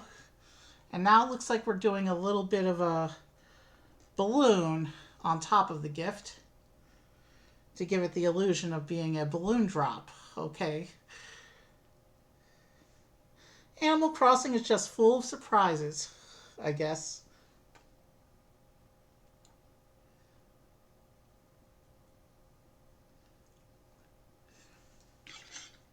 And we'll just attach that. Oh, my terrain went behind the instructions. Sorry about that. But yeah, we'll attach that balloon gift to over the tree on this big transparent base that makes it look like it's, this transparent support brick is making the gift look like it's flying over the tree. We do have an airplane we can use to catch that gift, but not on today's build. It says to put this terrain over here on this side of the house. So that's in. And then we have a little bit of plain terrain on this side of the house.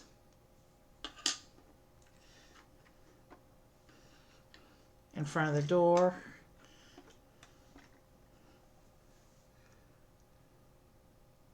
And then we'll put her little garden over here in front of the mailbox.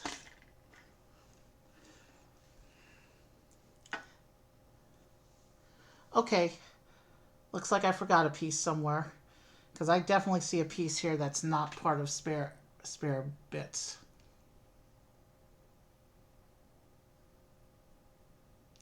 Oh, I messed up the gift. I put in the paints loose. They're supposed to be on this white piece to represent an artist palette. Like this. That's how the paints are supposed to be put into the present. Easy fix. So now I'll clear the spare bits.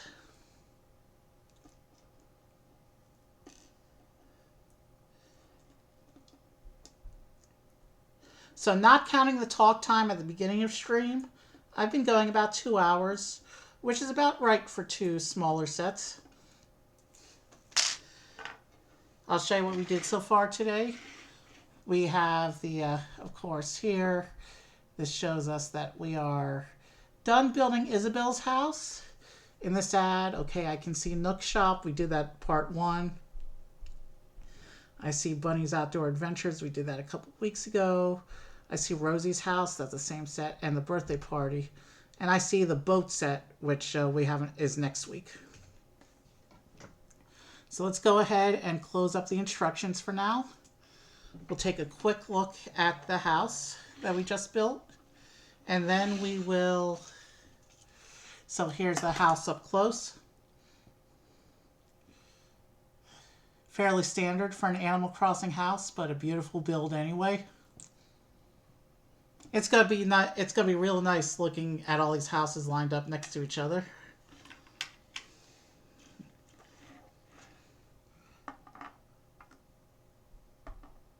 We'll put the equipment rack near the garden here. And let's also, you can look at the other set I did today. The caravan and garden shop with this cute little truck pulling this RV. And a nice little shop set up in front of it. Okay, and now we have a spammer that I'm going to get rid of real quick.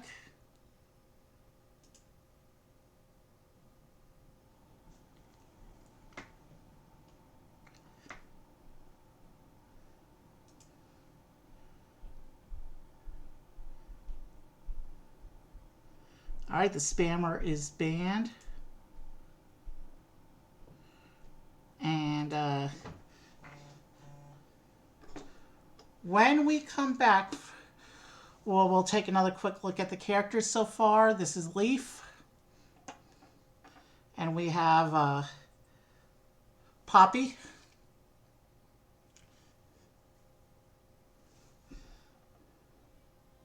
And Isabelle. She's one of the main Animal Crossing mascots. And Fauna. Those are the characters we have so far.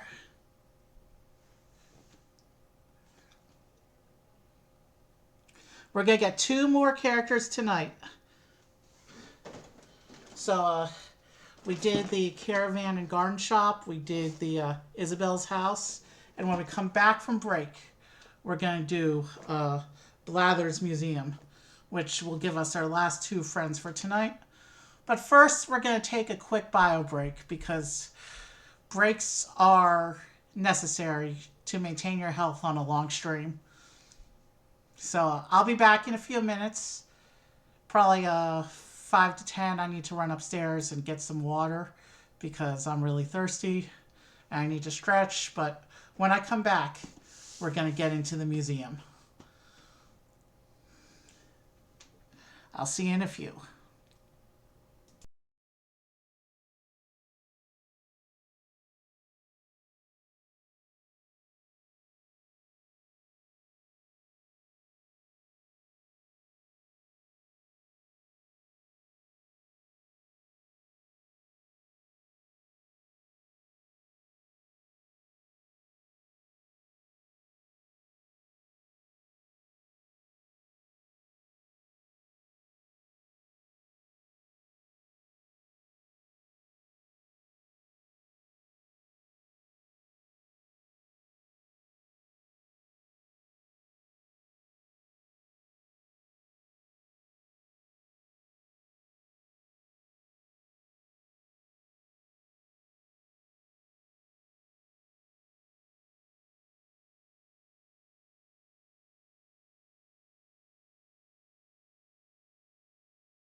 Okay, I'm back from break.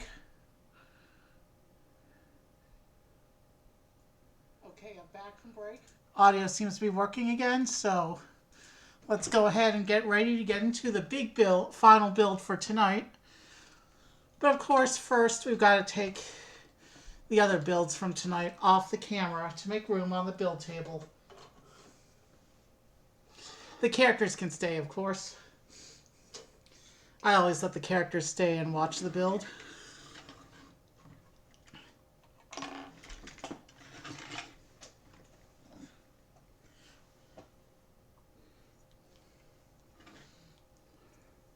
Let me just put that back into the house real quick, and then I will take the house off camera. Yeah.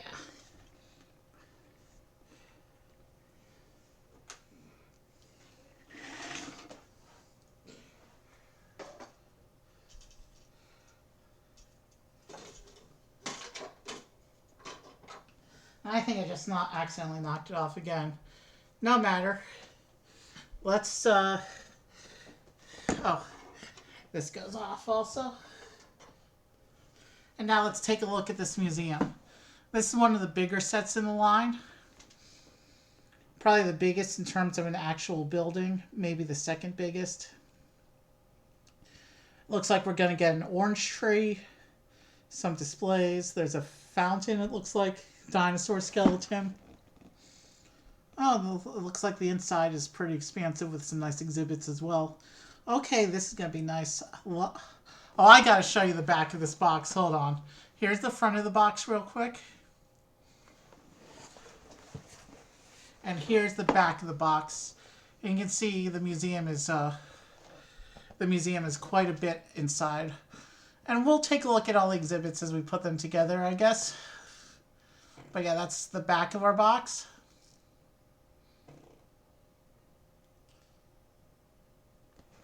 And now we'll come back to the front real quick. And let's go ahead and you can look at the front of the box for a minute while I try and get these push tabs open.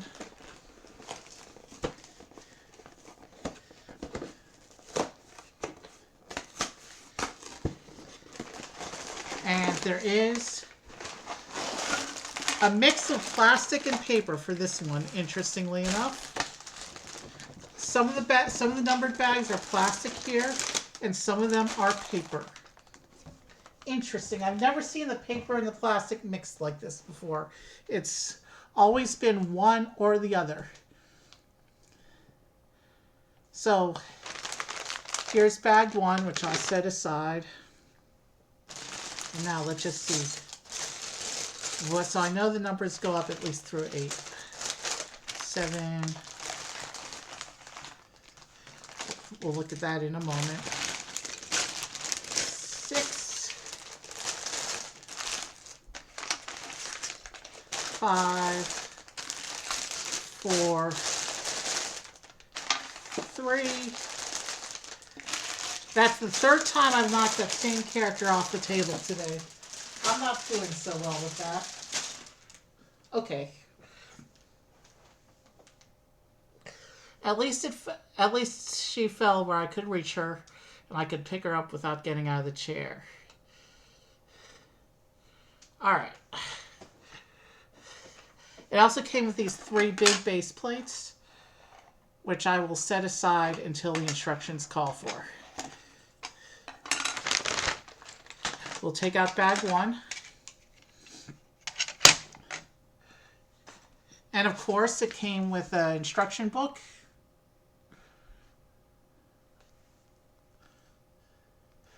But you know what we do with that. We're going to set the paper one aside. And we're going to do our on-screen instructions here. And we are ready to start the museum.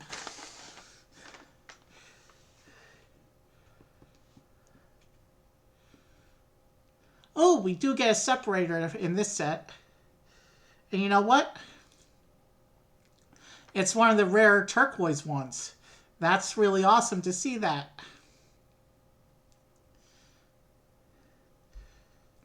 It's really cool that they're including the turquoise one in more and more sets. Because the turquoise is still fairly rare. Usually it's still the orange ones.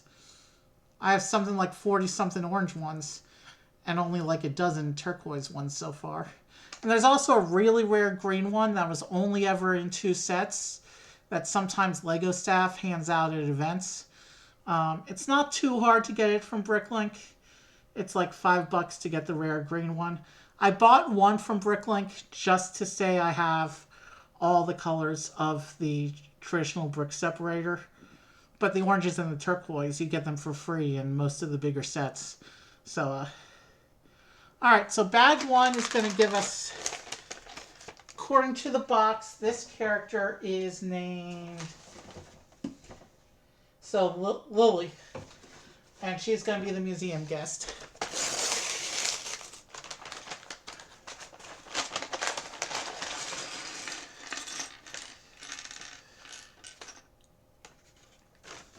And with the paper bags, because you can't see through the paper bags, you have to be extra careful when opening them and making sure you're not leaving any pieces behind inside.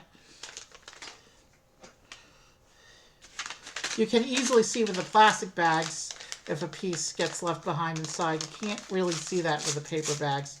So you kind of have to do the field test after you empty your bag.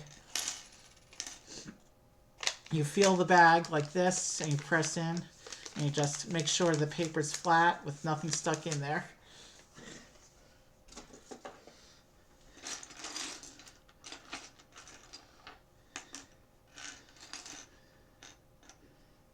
Oh, and I see we're going to get a nice butterfly with this set as well.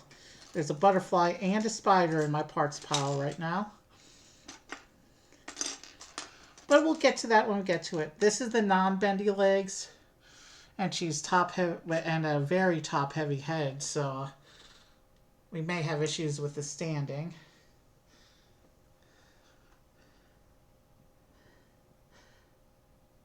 I like her outfit.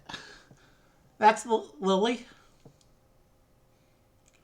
the guest at the museum. And you know what? I have an extra separator here from earlier. I'm going to pull out the other spare I have out. And we'll do like Isabelle, who's also can't stand right. And because she can't bend her legs, we'll use the separator to help her stand. Yeah, that worked out nicely. Okay. So, yeah. I do like these Animal Crossing molded head characters. And of course, we have the new separator. This is the one we're actually going to use for this set if we need to use it. Since our 2 spares are current. I have a whole bag of these, but right now these are the only 2 I have in my build area. My others are in the storage right now. So it looks like bag 1 is going to be a terrain assembly.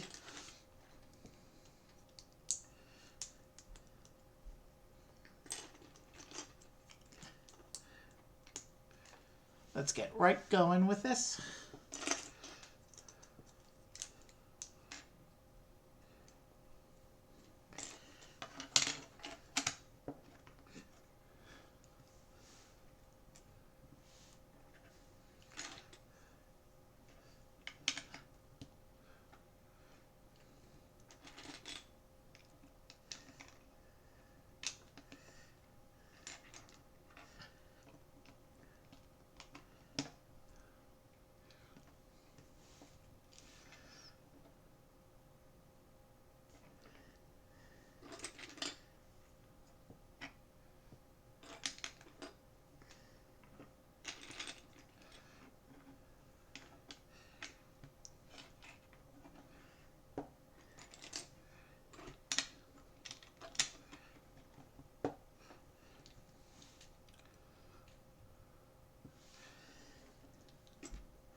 The 7 bags, I'm not even going to try to predict how the progression is going to go.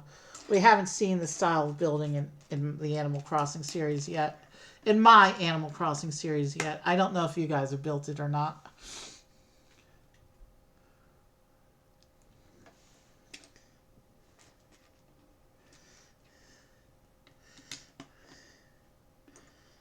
So yeah, I'm not even going to try to predict how the structure is going to play out once we start building the museum.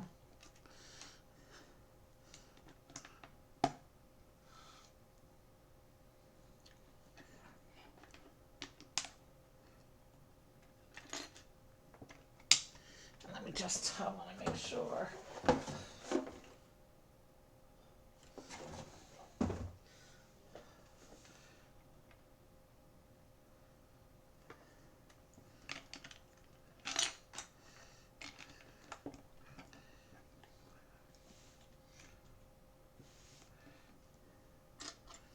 Interesting.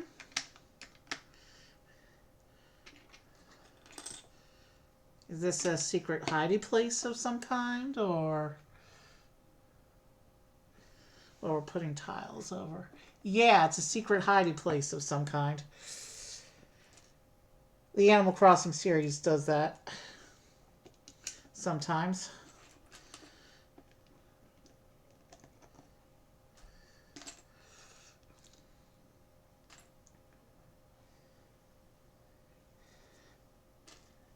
Did I turn my audio back on? Can you guys hear me?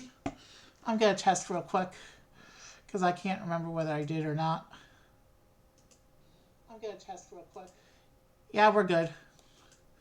Okay, so it looks like this secret hiding place is going to have this dinosaur bone. And it just drops into the pit like that.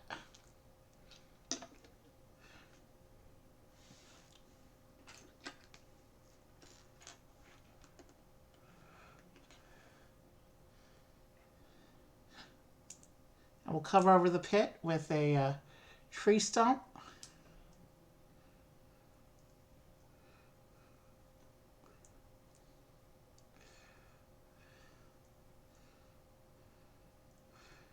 And it looks like we get one of these shell pieces that we've seen occasionally.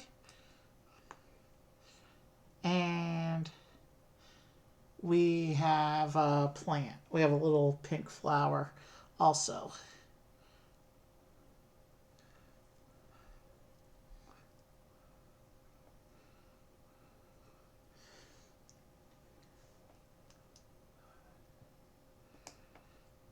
So this is what we're going to use to cover the pit that has the dinosaur bone in it. And it just rests on top like that. So easy to dig out the dinosaur bone. One more little pink flower.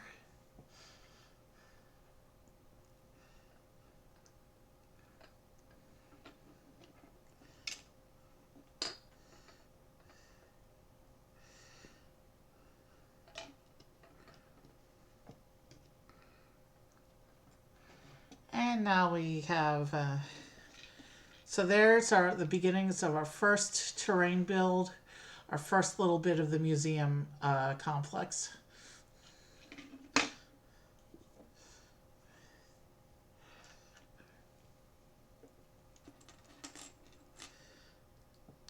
Let's keep going.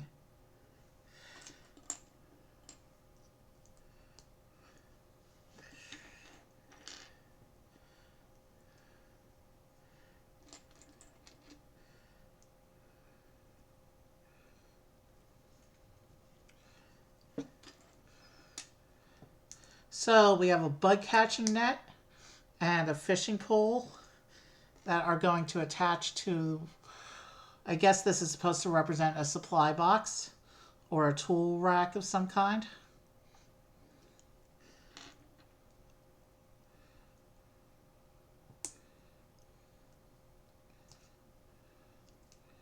Oh, I did not actually put that into the clip. I put that into the space between the clips.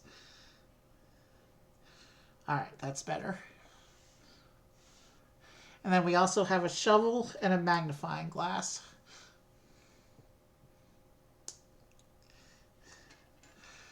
All of these useful scientific tools for running this kind of museum. Foreshadowing some of the things you'll see inside the museum there.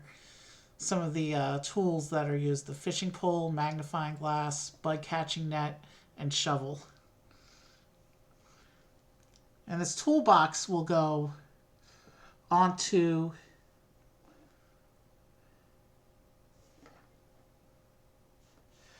I missed a piece, clearly.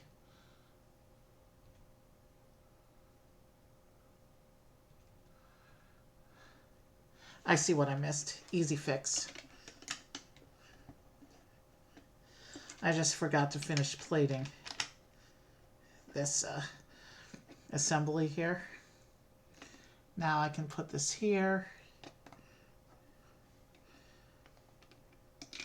So the flower is meant to be the grip that you use to pull up this plate to get to the dinosaur bone inside.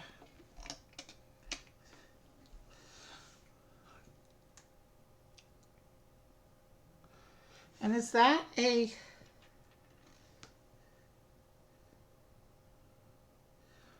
That's a snail. That's a little snail.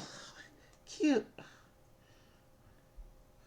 Hold on a second. Did I remember to account for the snail when I was saving my minifigure images?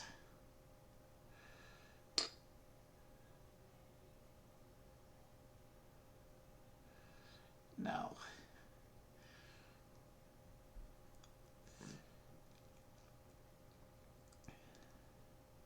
No matter. But according to the minifigure images that I pulled, this set has a lot of little animals in it. We have this little snail. Actually, let me do it like this so that my fingers don't get in the way of showing you. Cute little snail figure there.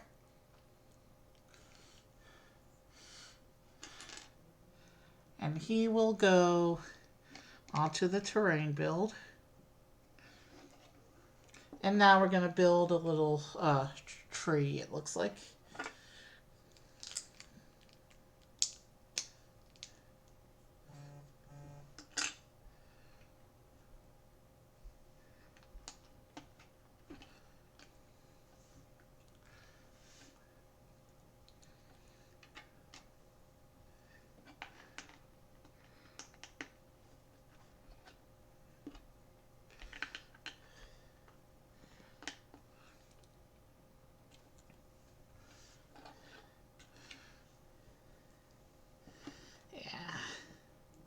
I've built enough Animal Crossing sets that we've reached a part of the tree build that is repetitive to me.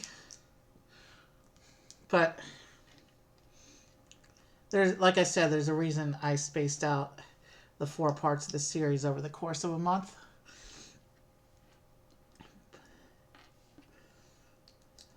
But I do like the consistency and look, though. So it's worth it.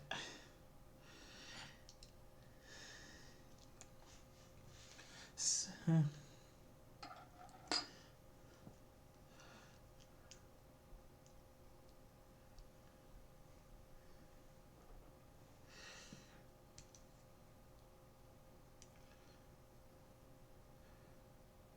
looks like this tree is getting covered over without hiding anything inside. Okay. That's unusual. On most of the trees of this style, they hide something inside there. That's why they make it so you can pop the top of the tree off. But it didn't show us putting anything in this time, so...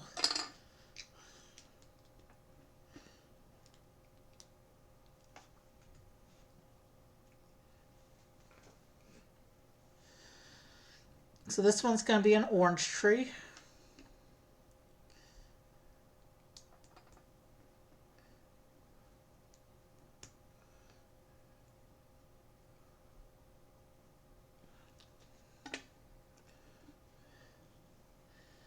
And it shows the spider is going to be sitting under the tree. And we also get a butterfly on top of the tree. So there's our tree. There's the spider. Let me get my fingers out of the way. There's the spider. And there is the butterfly.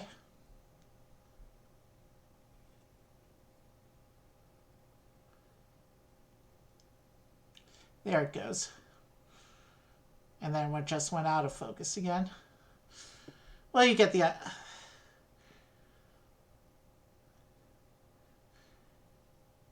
Alright, you get the idea with the butterfly. I do like these butterfly pieces. I have several in my collection now. A few different Lego butterflies with different prints. I like the butterflies. Let's keep going. So this attaches to the terrain build. And then we have a little bit of a water build here.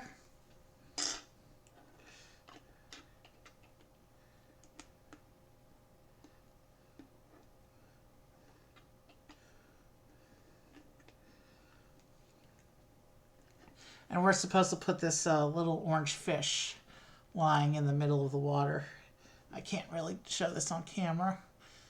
There's the classic Lego fish piece, but it doesn't stud in. So that I don't lose the fish piece.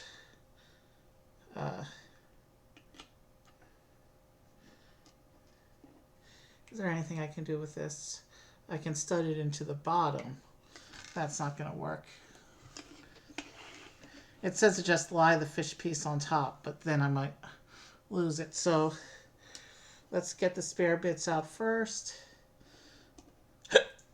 Can I temporarily hide the fish in the pit so that I don't lose it? Let's see if it fits. Yep, we can do that. So I just put the fish into the pit so that I don't lose it before I'm ready for it. But here's the terrain build for the side of the museum. Spider, butterfly, snail, and the fish is waiting for the final display. We're going to go into bag 2. It looks like bag 2 is going to be our dinosaur skeleton. Now this is a standard plastic bag. Like I said, this set for some reason came with a mix of paper and plastic. This is the only set I've seen so far that mixed the old plastic bags with the new paper bags. Every other set that I've seen paper in was paper all the way. So I'm not sure what happened here, why the factory decided to split them. But as long as the pieces get to me safely and I can build my Lego, I don't care whether they come in paper or plastic.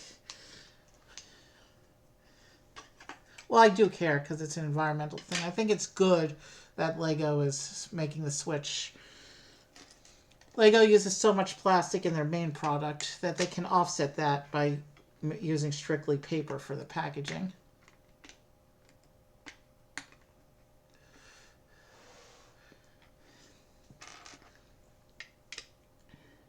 So now we're building our first piece of the museum displays, which is going to be our dinosaur skeleton.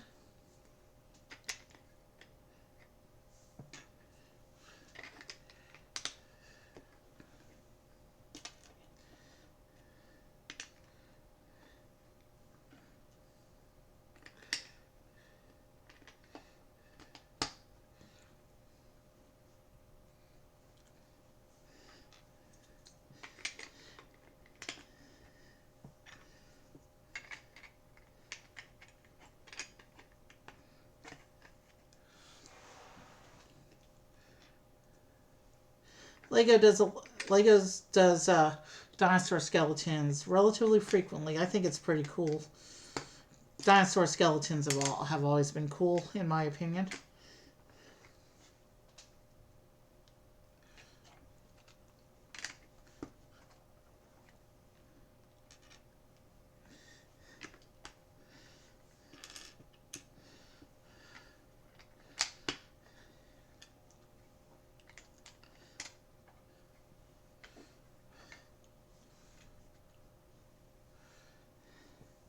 We even get a nice little printed plaque for the dinosaur skeleton. It doesn't actually, the owl icon is thematically appropriate because the museum keeper character, who we should meet soon, he is one of the owl characters. So it kind of makes sense that they would use an owl for the icon on the printed tile there. But yeah, I have a feeling we'll see a couple of these tiles before we're done with the museum tonight. It's not focusing, but you get the idea. There's no text there. It's just generic scribble font. Let's see if I can actually get this to focus.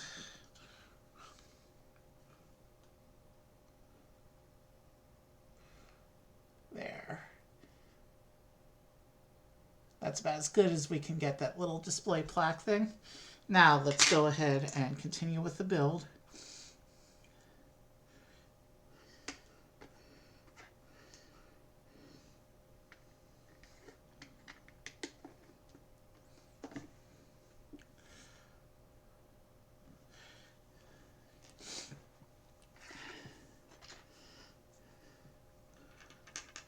I'm behind the instructions again, sorry.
Okay, these go on.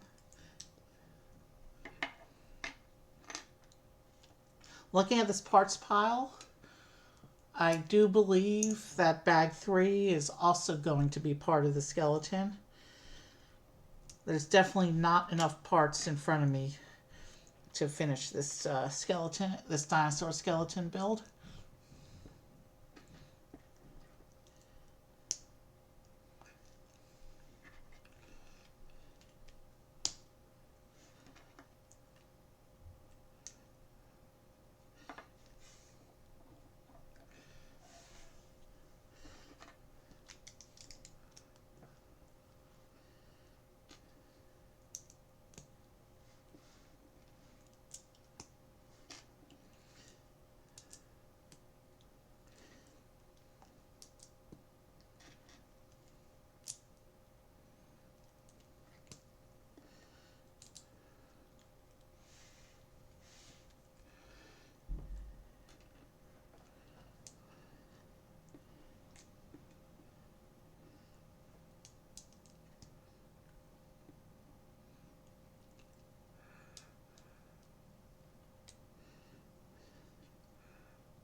Now, let's make sure I'm following the directions correctly.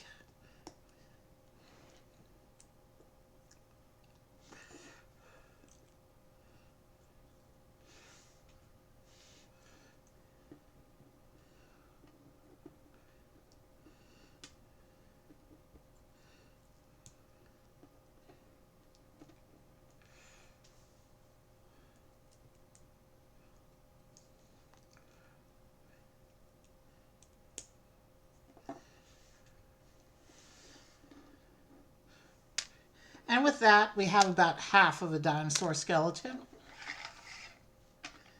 That will just go, that will mount on top of the base like this.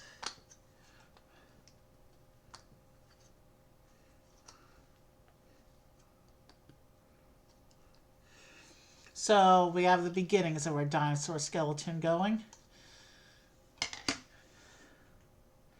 And now we need bag 3. Bag 3 is tiny.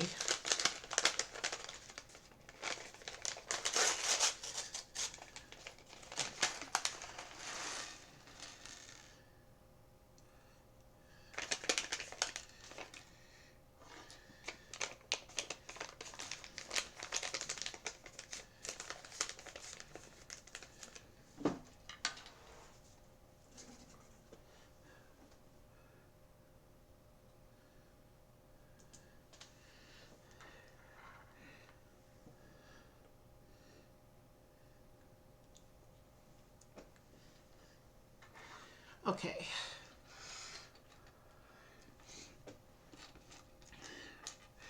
So bag 3 is going to be the remainder of the skeleton. And it looks like we also get a little flowers around it.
Interesting.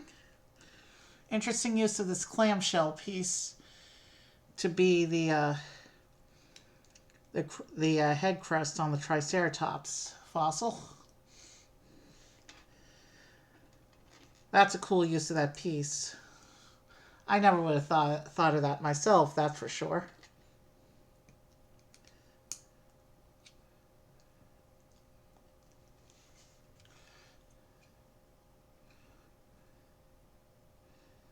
Okay, that's cool.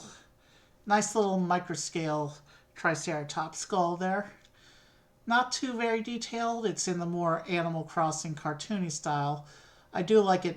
I do like that it matches the aesthetic of the surrounding village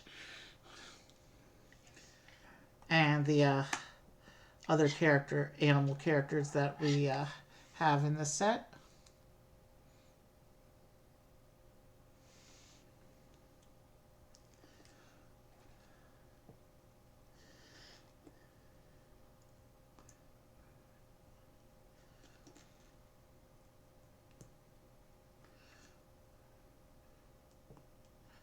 So now we're putting on its legs.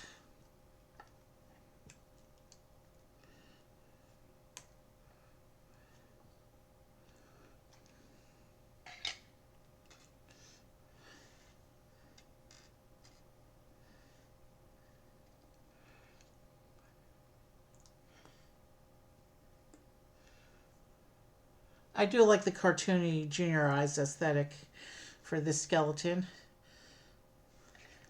Normally I'm not into juniorized things, but for this set it matches the surrounding village, and that's what matters. I like when aesthetics match across a theme.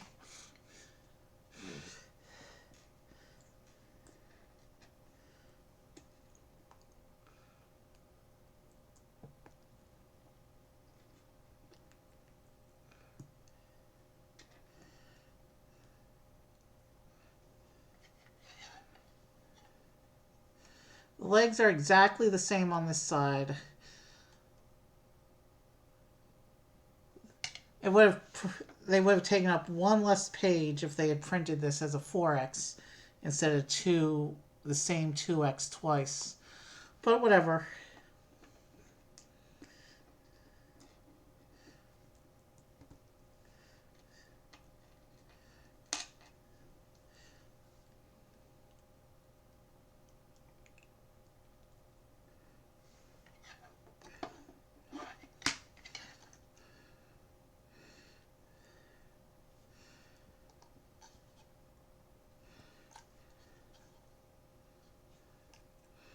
Let's just make adjustments to make it look straight and all. He doesn't have to look too straight. It is a cartoon.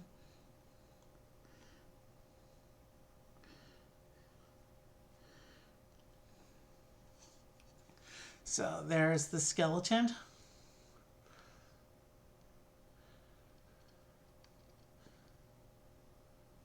Let's continue with the build. And it looks like he gets 2 flowers.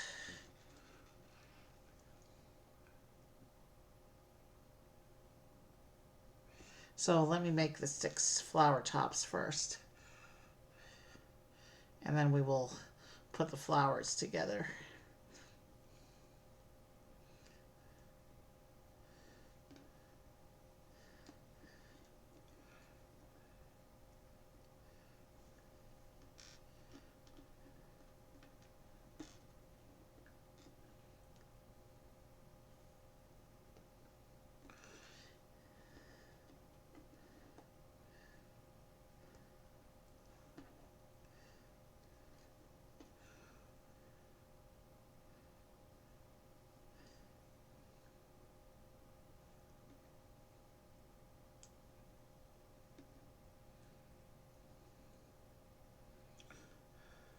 Here's what the flowers look like that are going to go around the skeleton here.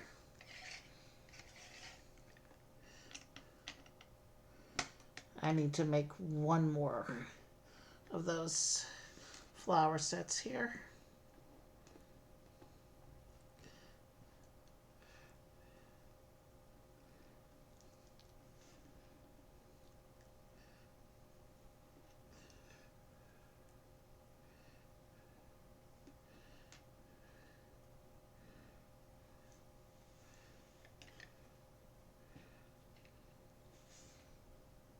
All right, so bag 4.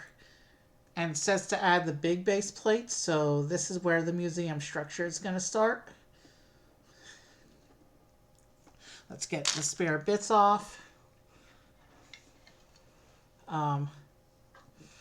Here's our completed dinosaur skeleton. I'll give you a quick 360.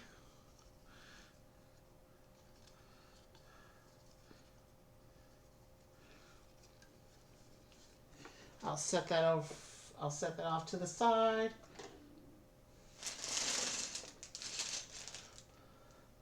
Okay, I see what they're doing here. So the even numbered bags are plastic and the odd numbered bags are paper. Still kind of odd that they did it, that they split it that way. Here's bag 4, and I'll pull down the base plate as soon as the instructions say to do so.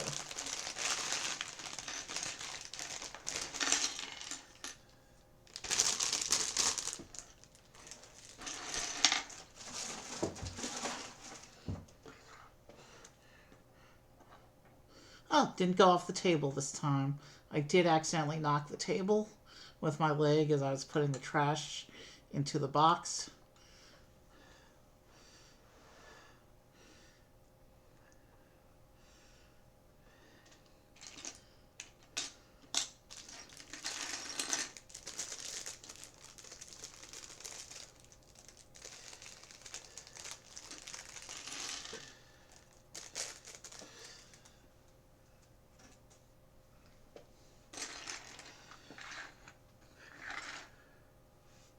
Okay, so we're going to start with this here.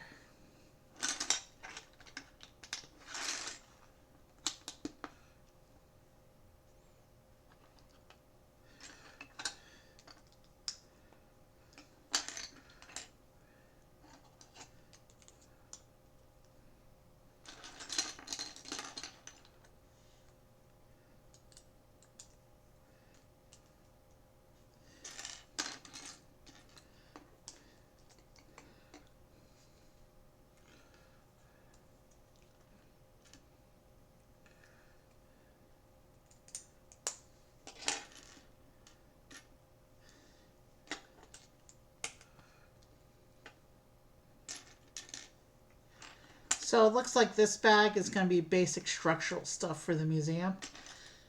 And then the museum will be expanded on with the remaining 3 bags. With probably the exhibits and the interior and the roof and stuff. It looks like this bag is just the beginnings of some structural stuff going on here.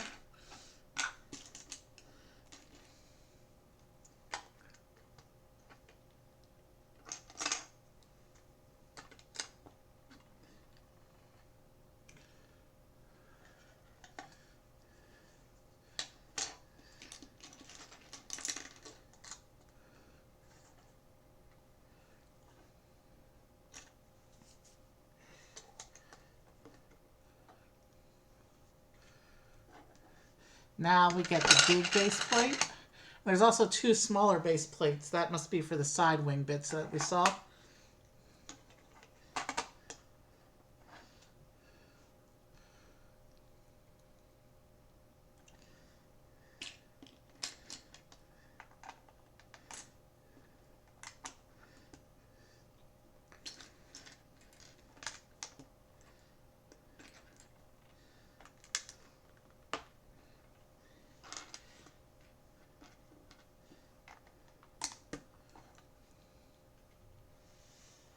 Ooh, hinge plates. Interesting. Does that mean that the museum opens up at the back? Well, the pictures kind of imply that from the pictures we saw on the box, kind of. It'll be cool to see how the structure evolves.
Yeah, sorry, when I stop talking like this, it means a couple things. First, I've temporarily run out of stuff to talk about, but that's okay because I'll think of something soon.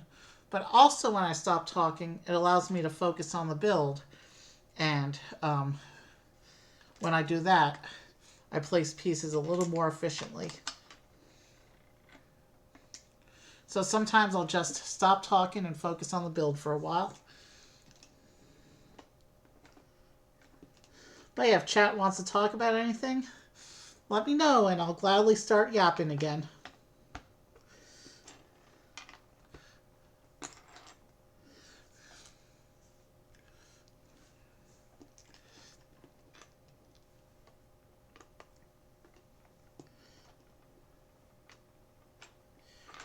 So maybe we're just doing the front facade of the structure here. Because I don't see any sidewalls going up or anything.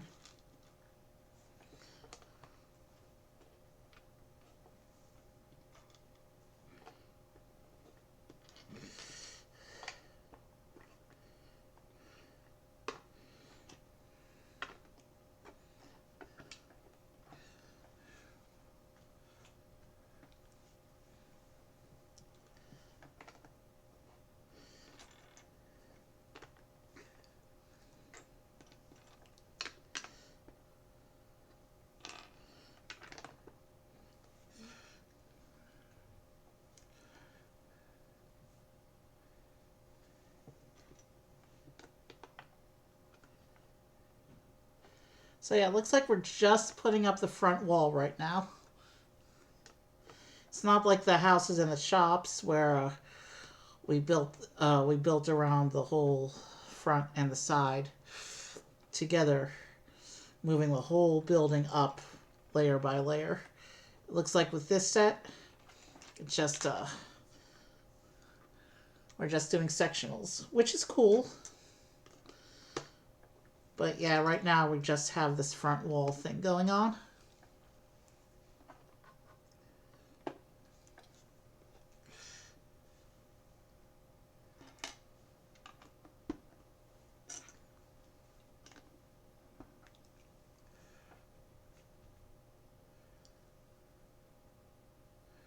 All right, so we built 2 of these columns, 6 of these 6 of these round bricks high each.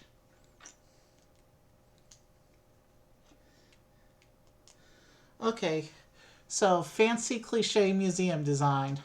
We're getting the columns. I need to do 1 more of those.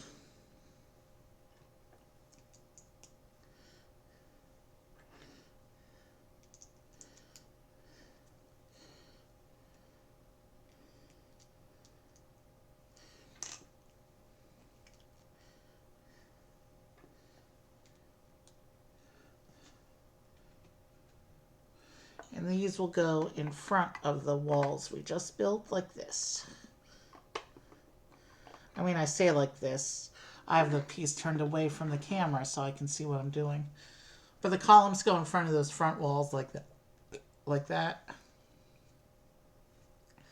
And then we have a double wide door for this one.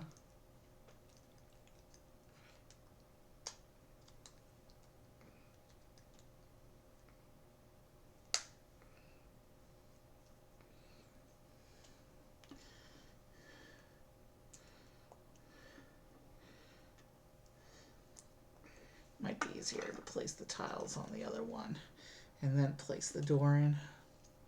Didn't think of that before.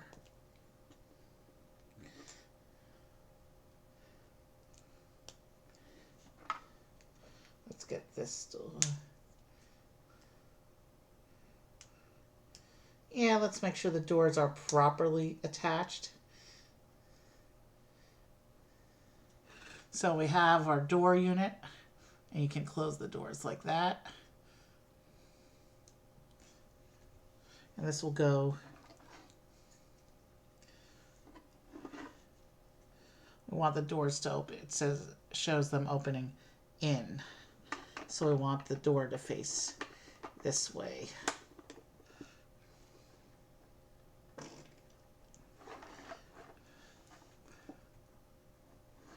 And then we get 2 portraits.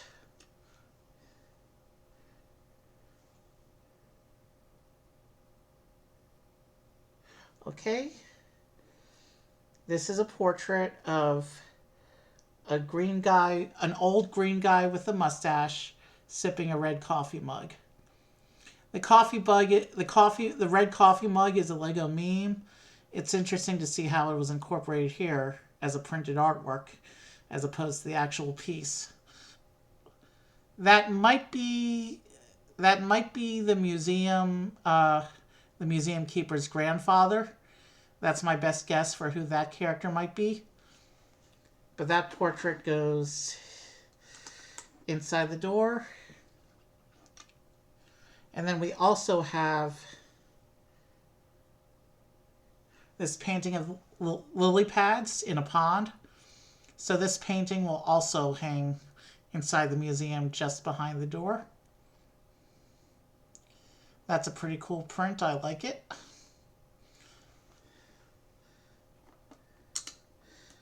And it subtly references the visitor of the museum.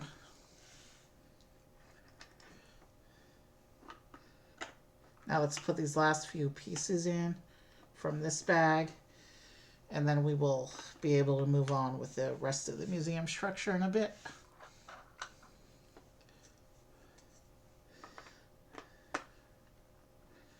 Okay, so these are inner walls, I think. I think these are big transparent panels are going to represent displays. Or whatever.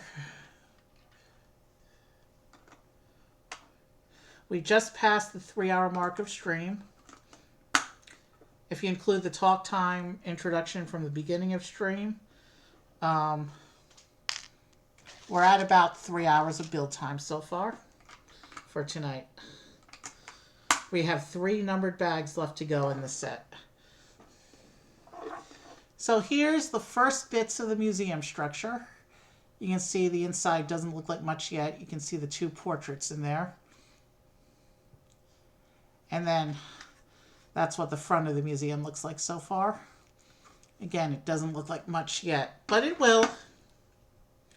Bag 5, we finally get the museum keeper. Our final friend that we're meeting tonight, his name is Blathers.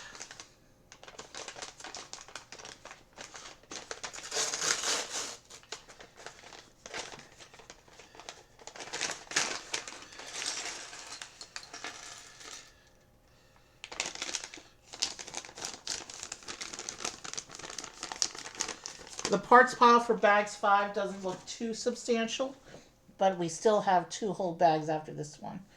I dropped a piece. I saw it go down, but it's a gray piece, which matches the color of my carpet. So I think in order to find the piece, I have to do a full floor dive.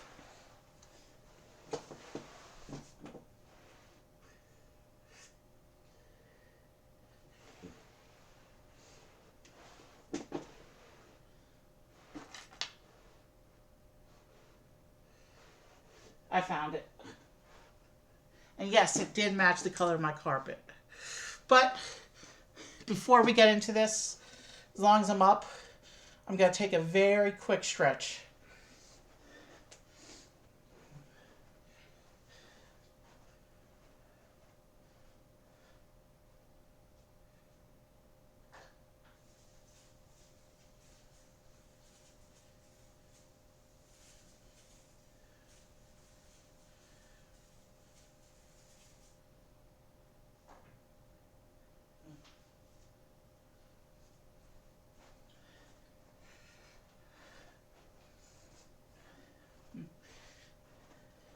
Sorry about that. I don't normally do a stretch break with pieces on the table, but since I was up anyway, I felt like I needed that. But I wouldn't do a full break with pieces on the table.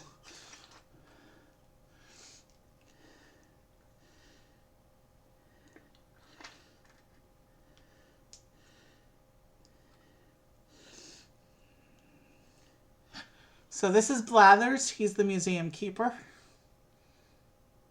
And he's our final friend tonight. Our 6th character in the village tonight. Like I mentioned when I started the series, I've broken down the 4 parts of the series to ensure that every one of the 4 weeks we meet exactly 6 of the characters.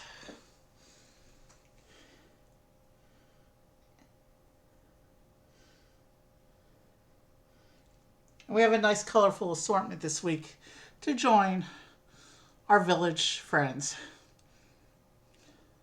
So it says in bag 5 we will need the 2 smaller base plates.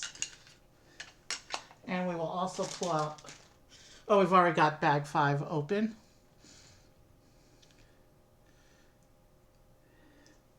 So now we will come back here.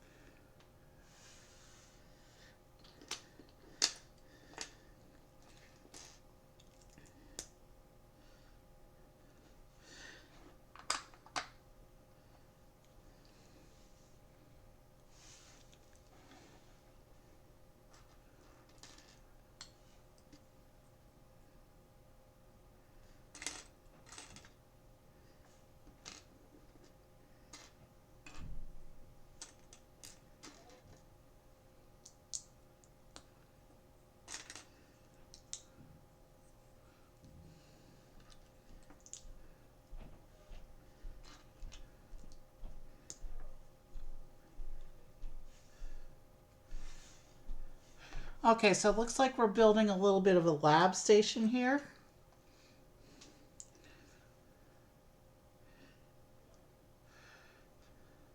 This looks like a representation of a microscope. No, that's not a microscope. That's a coffee machine. I don't know how I messed that one up. But yeah, so I guess the museum's giving out free coffee or hot chocolate, depending on the season. But no, this is definitely a coffee machine that we're building up here.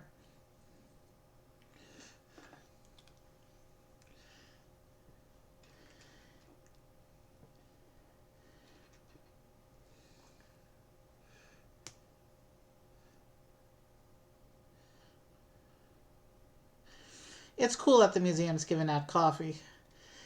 I assume it's free coffee, but maybe there's a little cafe. Most museums have a little cafe inside of them. And I need these plates to line up or the build's not going to look right. So I either need to get them to take apart or there, I got it to turn into place.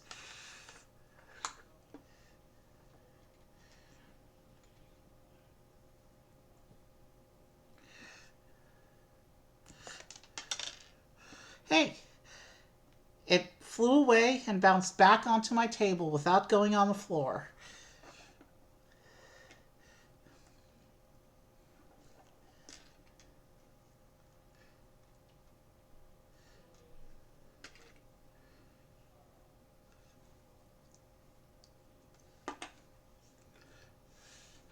So a nice little coffee station.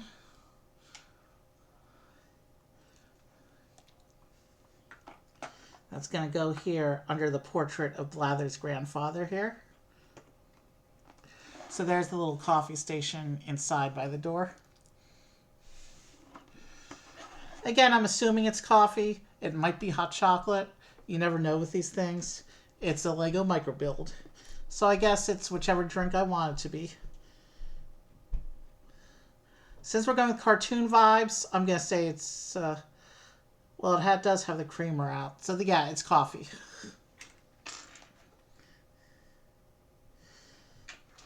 Nice little potted plant. Okay.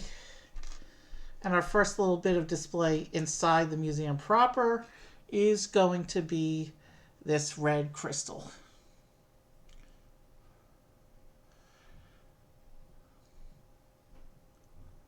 I like the way the light sparkles off of the transparent colored pieces, but I can't get it to hit just right here for some reason. But yeah, this is the first little display inside the museum, which is just going to go into the entrance hall here in front of the other portrait.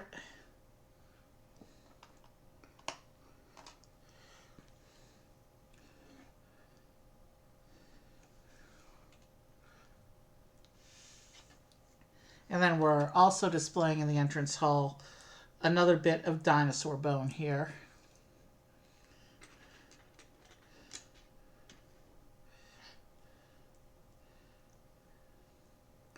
So there's a little bit of bone that he's displaying.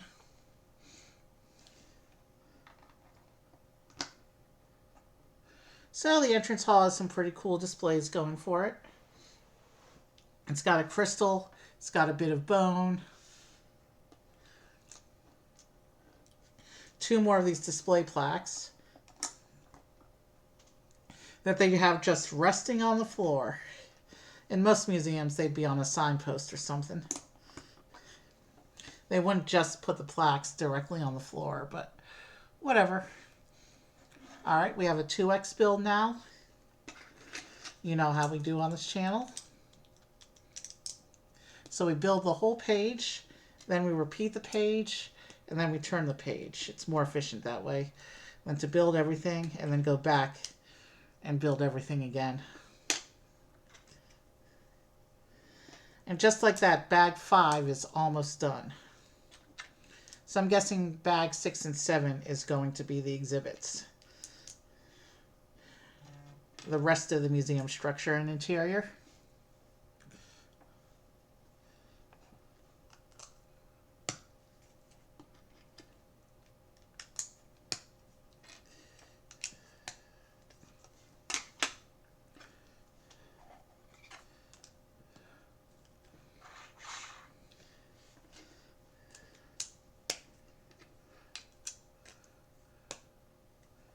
Oh, I missed one of the plates here. No biggie. Quick, easy fix there.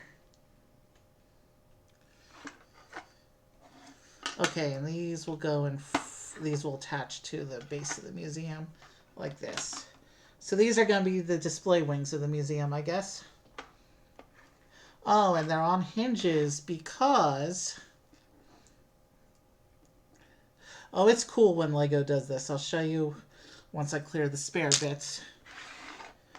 You can take these bits and fold them in the back and close up the building. That's pretty cool. Or you can open the building and then you can see the displays through the interior windows when you have the back open for play like this. Let's see how this continues to evolve, because this is a pretty cool assembly so far. Bag 6 looks like it's more wall bits.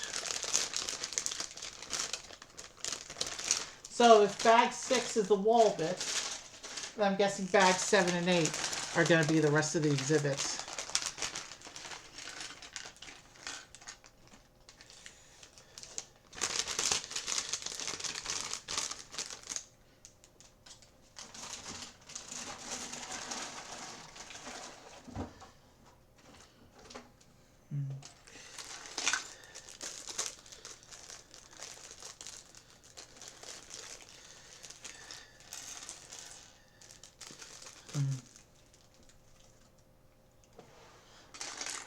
Somehow, I think it's kind of silly that this set is mixing the paper and plastic bags, because if you think about it thematically, you're looking at an evolutionary step in Lego's packaging history, and this is a museum.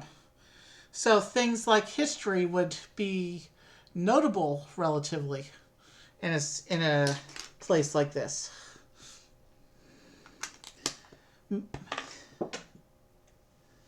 And of course, yeeting a character onto the floor. Alright, let's get back to building up this museum here.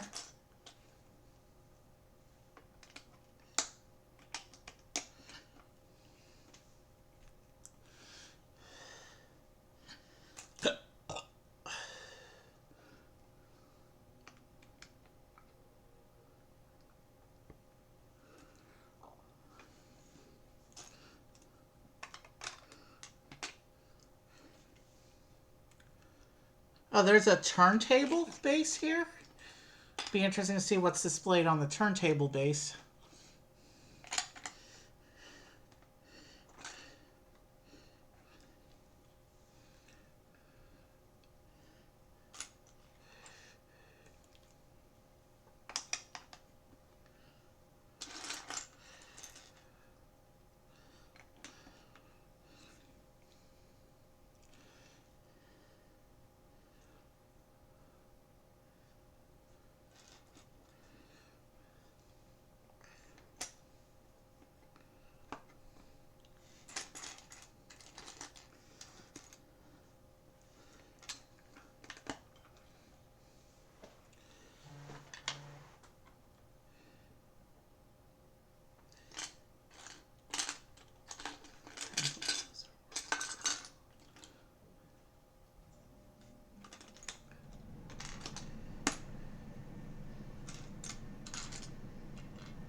Okay, so we have another round of interior window going on.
So yeah, it looks like the rest of the wall structure for the museum is coming up pretty quickly.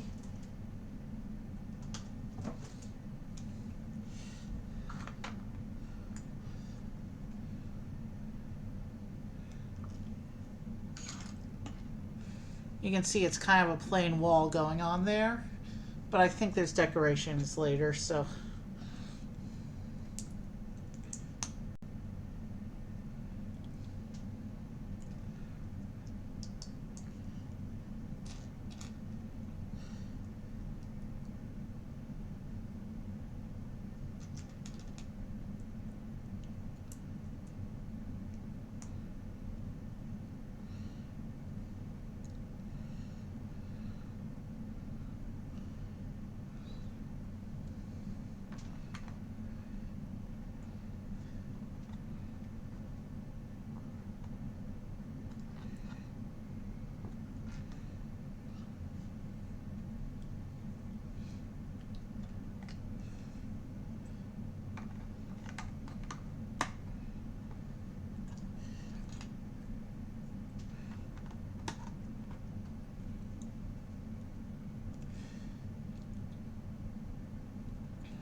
Interesting.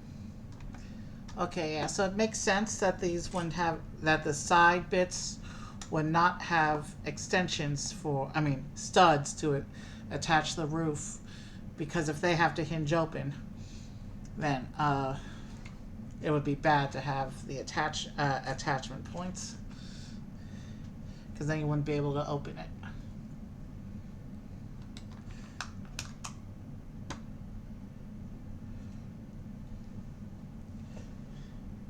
It'd be interesting to see what the museum is displaying in these two side sections here.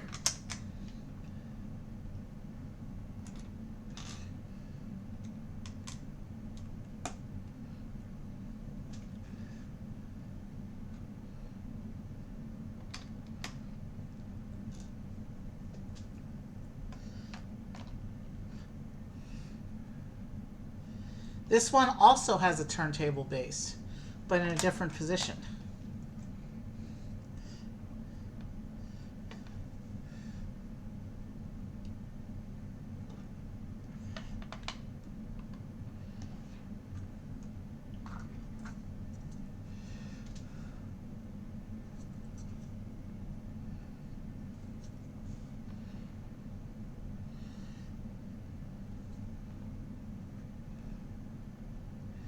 Did I?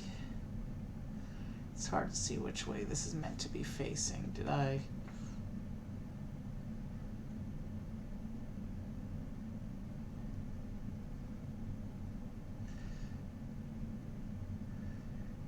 I'm pretty sure I put the interior window on the other side, facing the wrong way.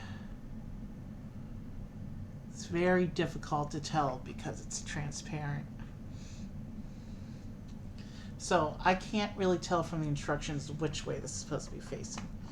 But for consistency purposes, let me go back and fix the one on the other side.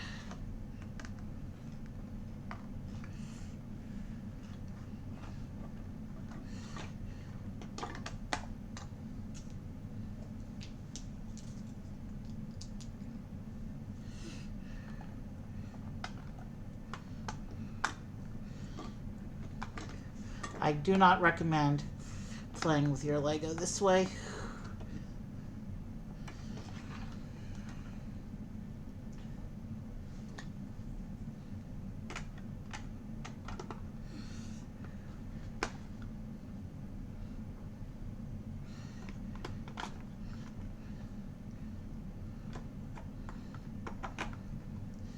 Alright, there. I think we're back to where we were, but with the piece oriented correctly this time.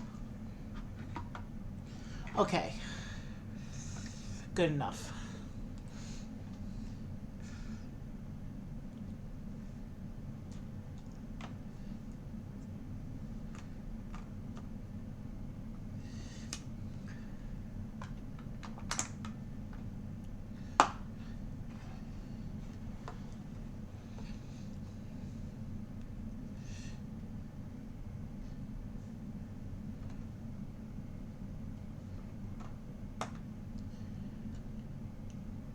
This museum is, of course, the most substantial building in our village so far.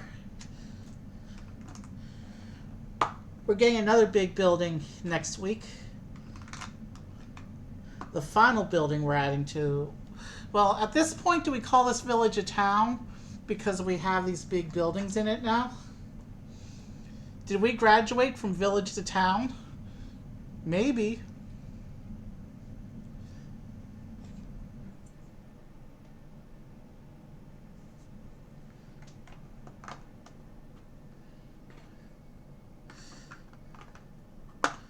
Well, maybe next week is when we officially graduate from village to town.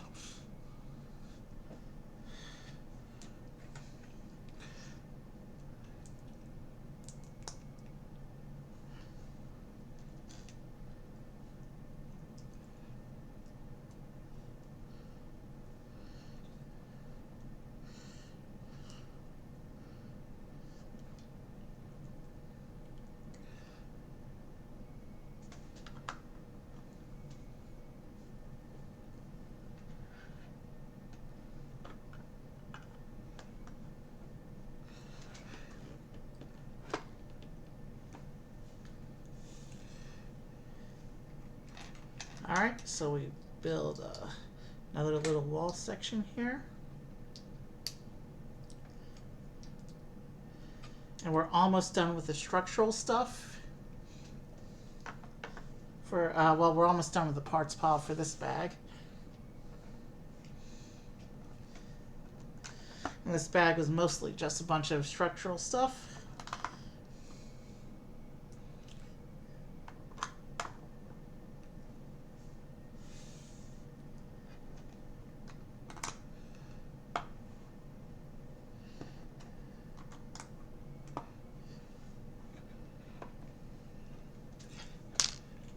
And then this big plate goes on top, and this is where we're going to attach the roof facade. Okay, so that's what the museum looks like on the front. And that's what the museum looks like inside so far.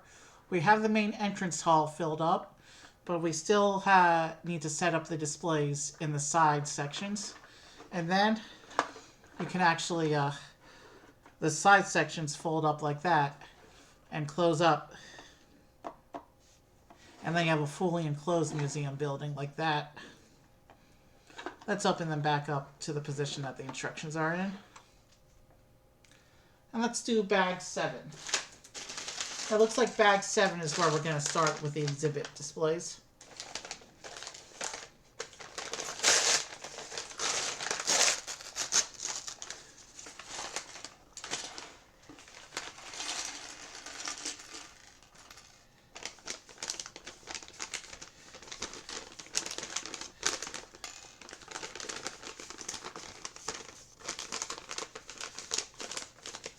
A piece just fell out. I saw it go down, but I think it's another gray piece.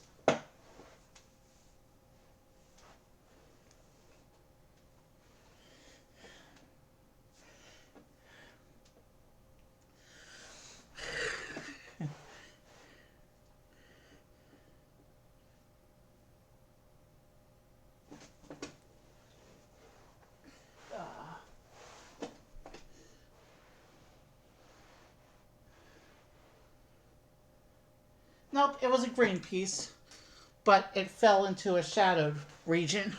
It fell under the table into a shadow, and that's why I didn't see it against the gray.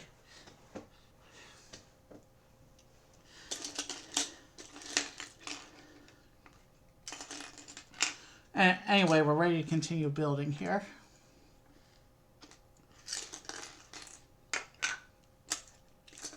Ooh, we have some more of those clear windows, but in trans blue this time.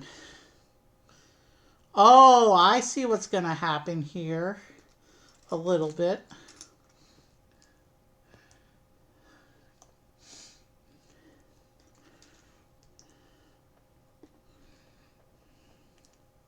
It looks like it's a nature-focused museum, which makes sense given the setting of where the museum is.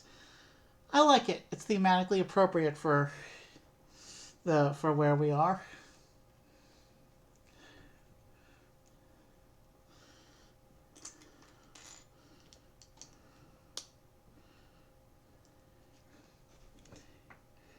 Let's see, did I get the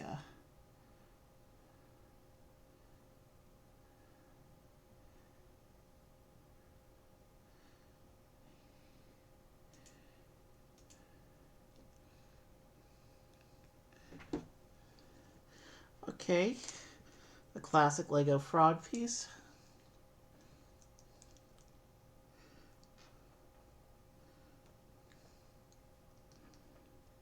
Let's make sure I put it at the correct point on the display.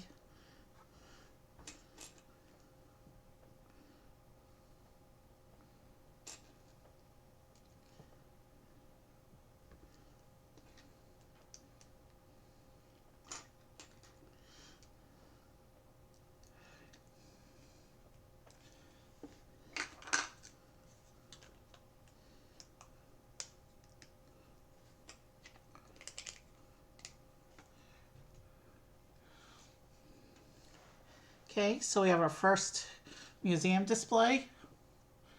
This one contains a scorpion and a frog. Oh, there's the focus. Scorpion and frog for our first display. And that'll just plug in there. And it gets a little display plaque sitting on the floor. Again, that's what those look like. It looks like every exhibit's going to get one of these. And it really focused that time. So they all have the same owl icon, which I guess represents Blathers, the museum keeper.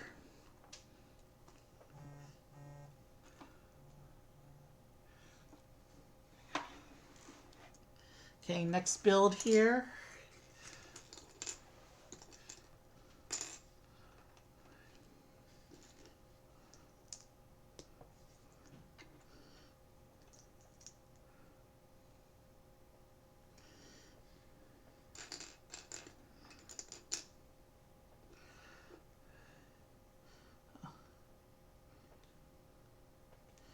Transparent and white look so similar in the instructions.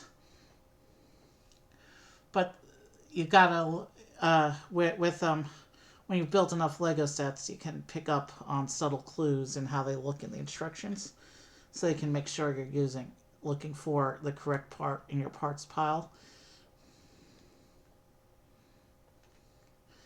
But yeah.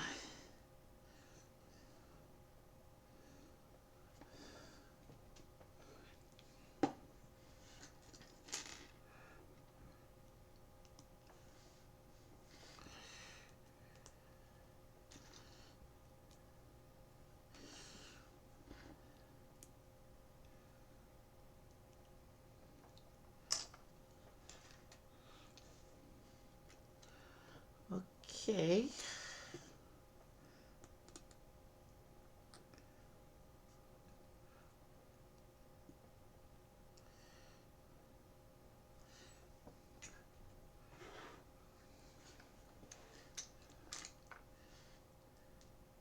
Looks like we're building some kind of water feature right now. We're using, is this the fountain? Yeah, it looks like we're building up the fountain section now.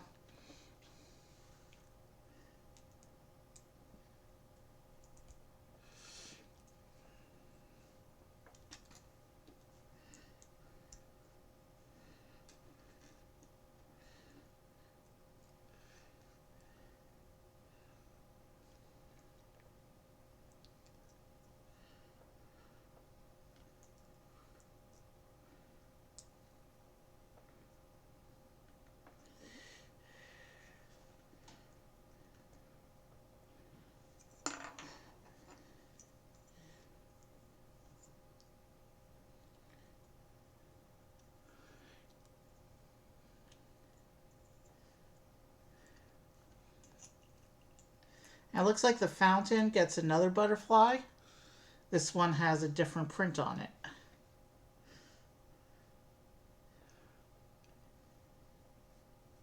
Than the one we saw outside the museum earlier.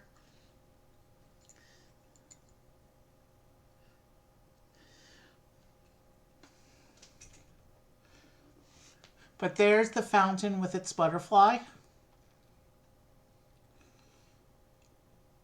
Cute little fountain build there. Pretty butterfly.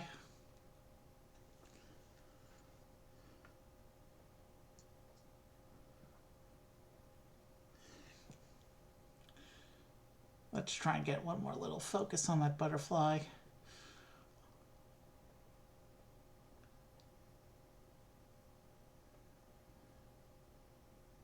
All right, there you go. All right. It looks like this goes on the one turntable. And wolf, I broke the fountain.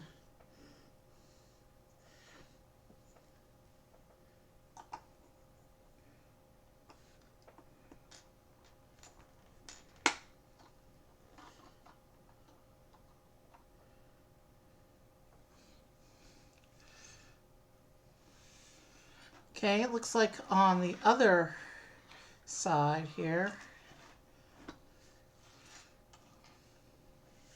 Okay. Looks like we're building up an aquarium display here. Because those look like they're sea plants.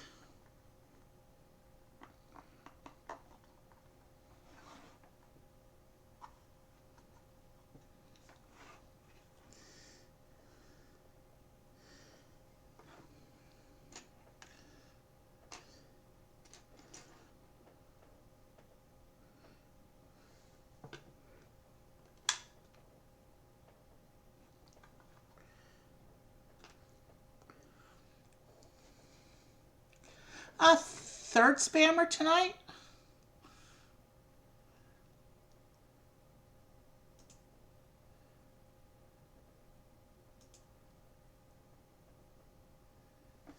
There, I just spammed a third. I don't usually get 3 spammers in a night. Usually I get 1 spammer per night. Oh well.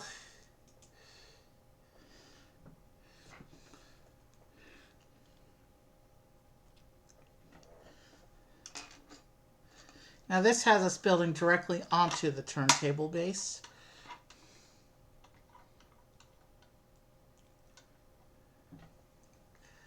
Okay, so we're building a little bit of a coral reef display here.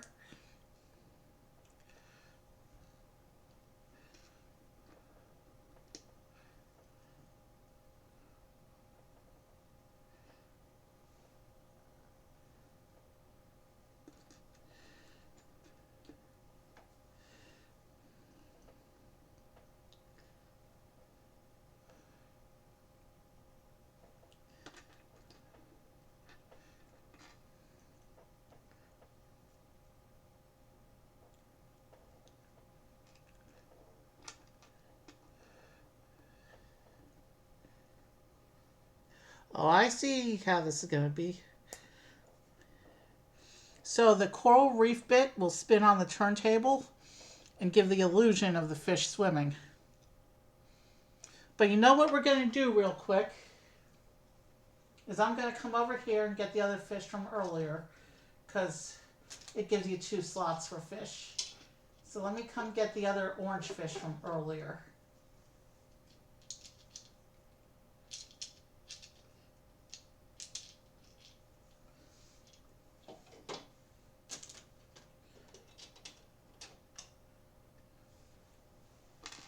And to break up the colors a little bit,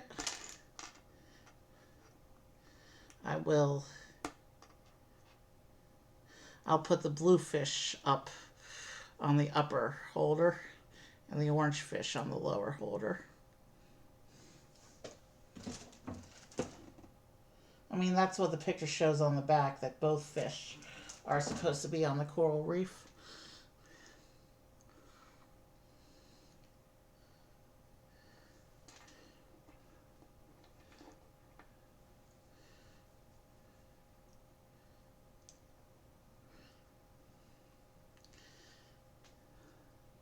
So here's our reef with the two fish. There's also a crab on top. I think this is my second or third Lego crab. I don't have a lot of those, but it looks pretty cool. And then of course the two fish. And this will attach to the turntable base on that side of the museum. And then when you spin it, it looks like the fish are swimming.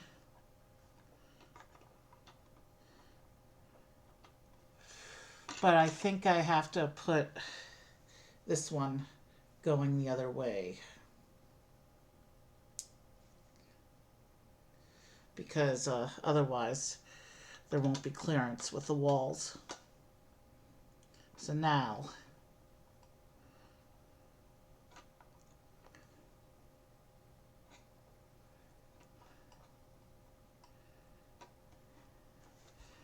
I can't get it to do the thing.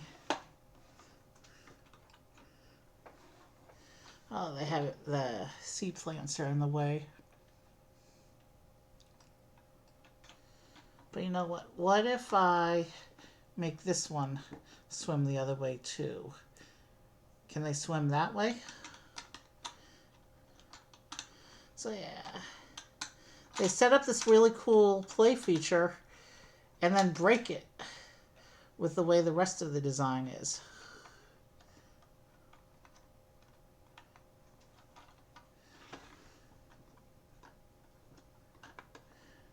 Okay, I got all the fish going the right way. So this is how you have to do it. Alright, I got them to fit with the rotation. So, like this, with the fish facing that way, it works. You do bump the wall a little bit, and the crab might need some adjustment, but it kind of works. Alright. And now it looks like we're building up the rest of the aquarium case here. Now this one very clearly shows which way is you're supposed to face the panel.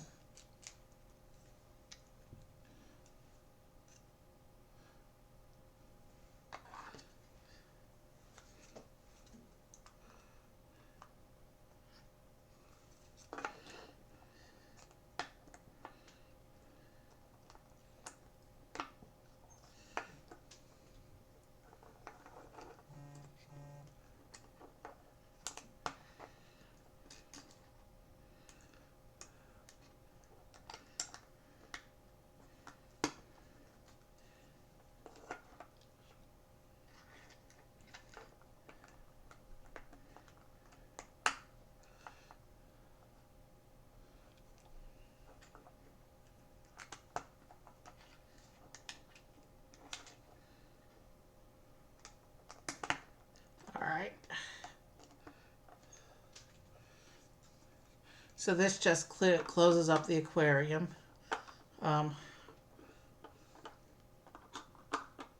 Like that. That closes the aquarium tank. We get a little display card.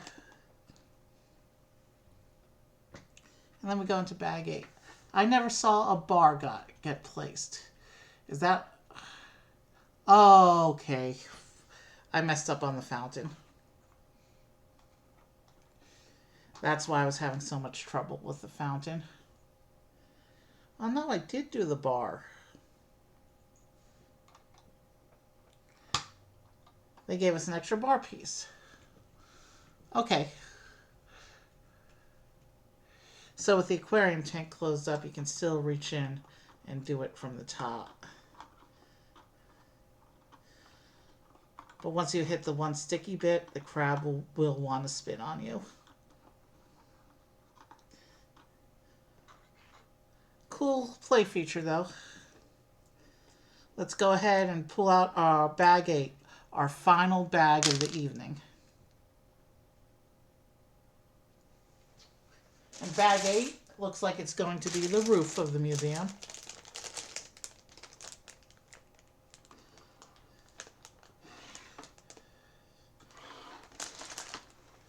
So I'll just put it up like that for now.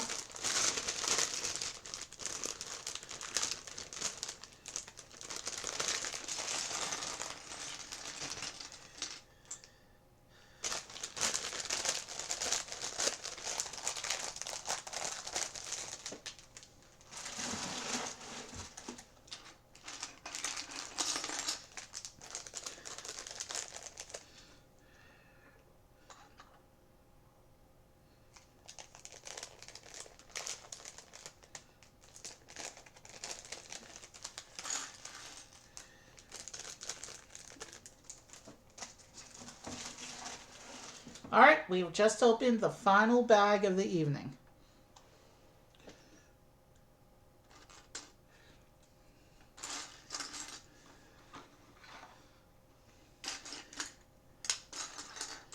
Let's get right into it. You know what? I'm going to close up the museum so it doesn't take quite as much space right now.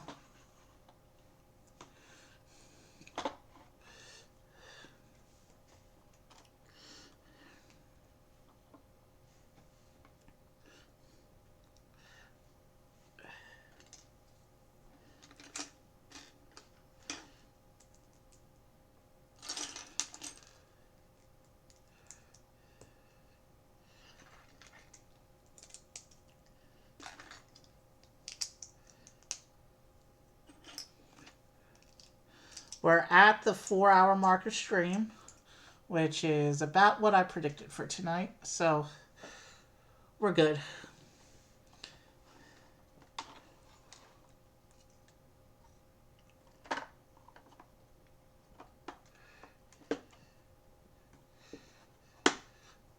Okay.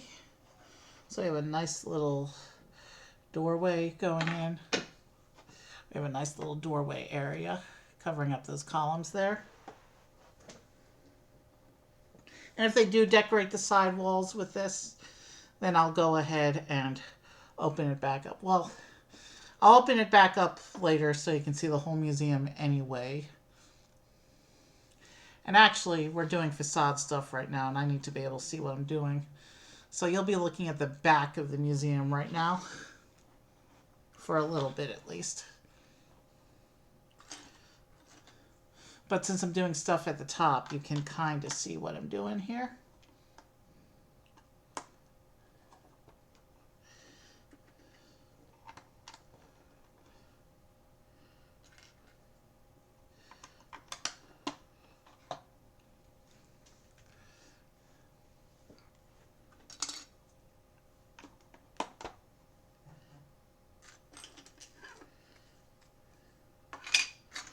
Get that out of the way till we need it. Oh, I see what's going to happen. We are going to get some decoration for those walls there. The walls that are either the back walls or become the front walls.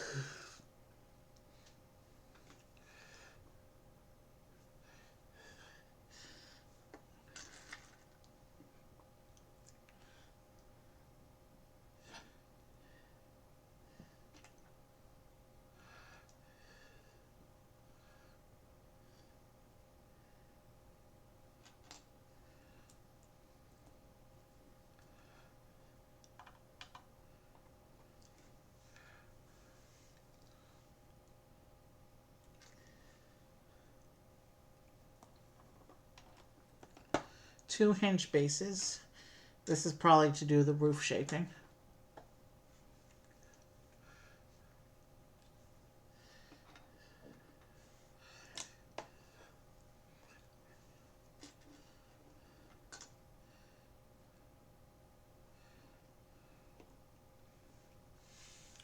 Okay.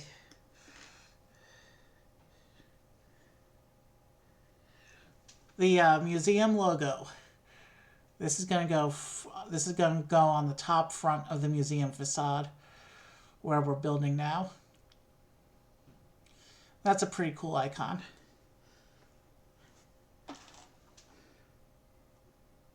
And it matches what's on those display plaques, except with a little more detail.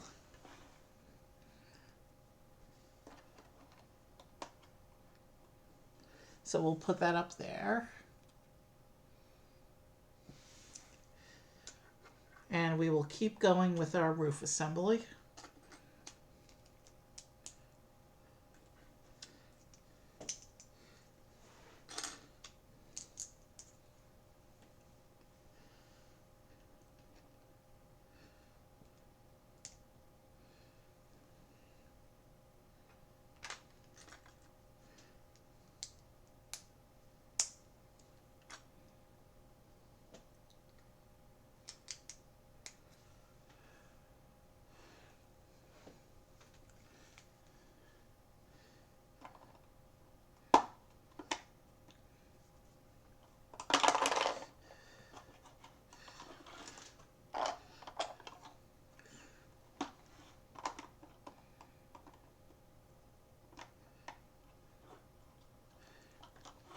Okay, so you could do the opening thing. Yeah, because it's the back part of the wall that opens up. Only a few more pages of instructions left.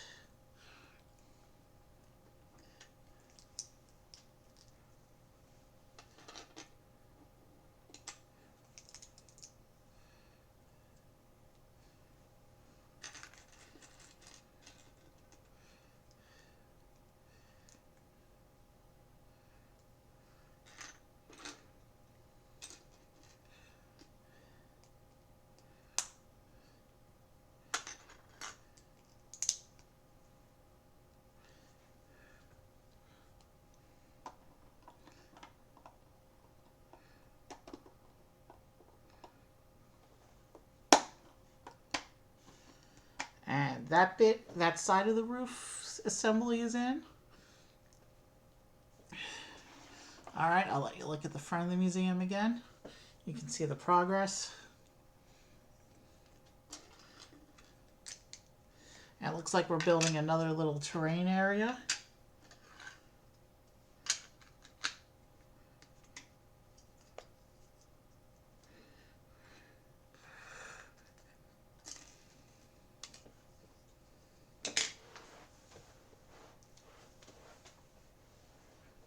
I dropped a piece.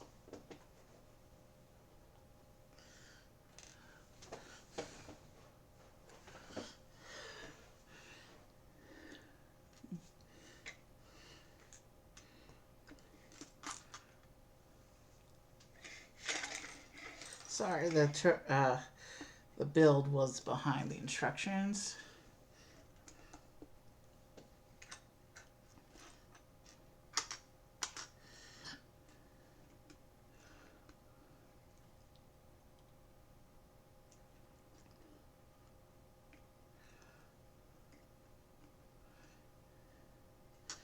So it looks like we're building a fountain area.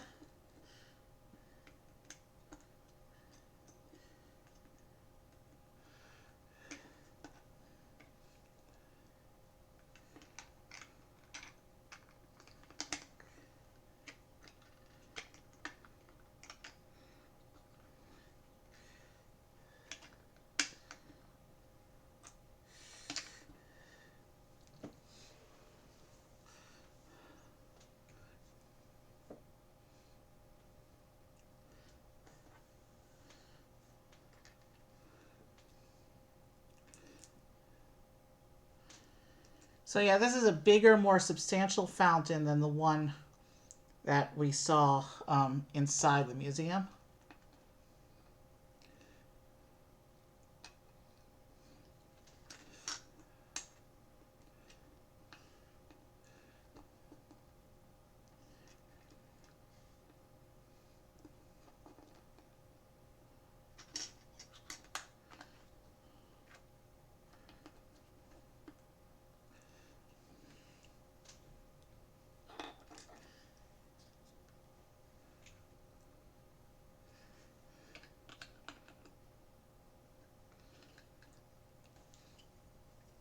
So here's the fountain for the outside of the museum. It's a little bit bigger than the one inside.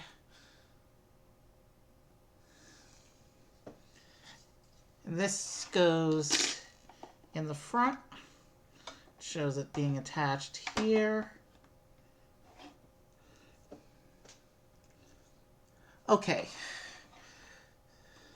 so what's going to happen here is I'm looking at the back walls, which are going to be the front walls once we open up the museum. So I'm going to go ahead and attach these big red banners, and then I'll open it up and you can see what it looks like from the front with the museum all open.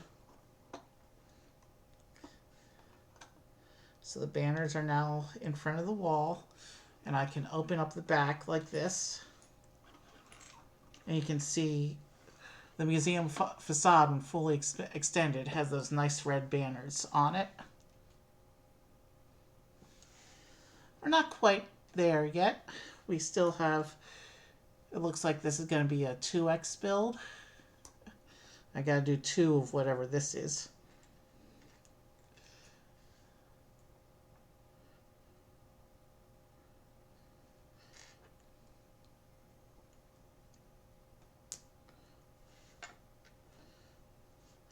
But we did get a nice colorful assortment of friends today. We're wrapping down here.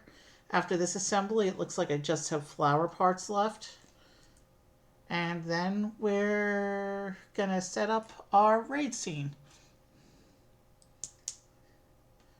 We're gonna set up this little region of the village. Okay, I see what these are. Okay, these are meant to be the spotlights that you sometimes see outside of museums, shining at their banners.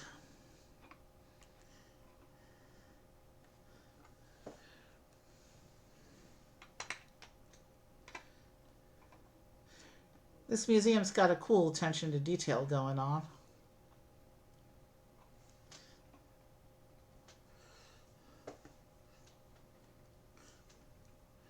And now 2 of these flowers. So I need to make 6 of the flower tops.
Okay, gotta finish the other flower selection here.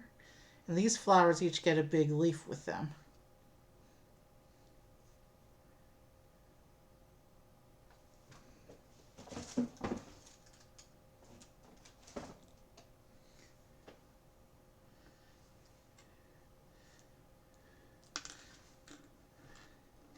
And with that, that's the end of the final bag. We just have to see how these attach. I'll get these little spare bits out of here. And I'll show off the characters one more time as we set up the exit scene.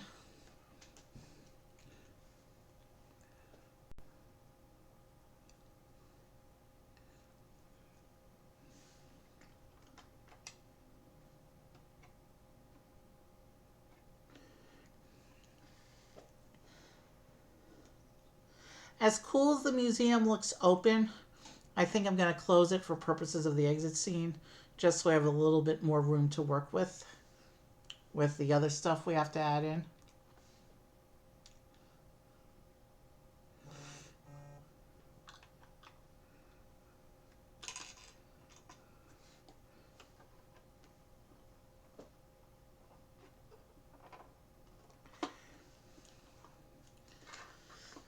So now that and let's just see, this shows us everything together, the terrain, the skeleton. Because the museum will be closed up, the exit scene, you'll just be able to see the the dinosaur skeleton, I'll put that in front. And here you can see some of the sets. We did the clothing shop. We just did the museum. You can see here, there's one little tiny doghouse. That's on next week's. We have, of course, the stargazing set we did last week with the other owl character. You can see the seasonal bits for the season houses there. You can even see the characters moving, and of course the caravan we just did. So this is all the second wave stuff in this ad. And that's the end of that instruction book. So let's take the instruction book off the screen so we have time to look at what we're doing here. Who are our choices? Not a lot of music people on.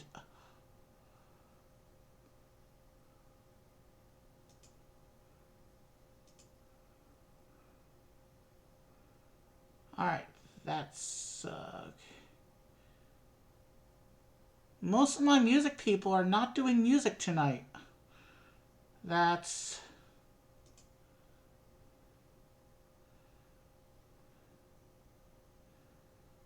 we got a couple cool people we can try to raid.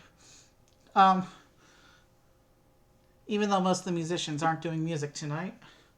Alright, let's go ahead and here, take one more look at the interior. We have a small fountain, and we also have a display here. So we'll call this the nature wing because it's got a scorpion, a frog, and a fountain with a butterfly on this side here.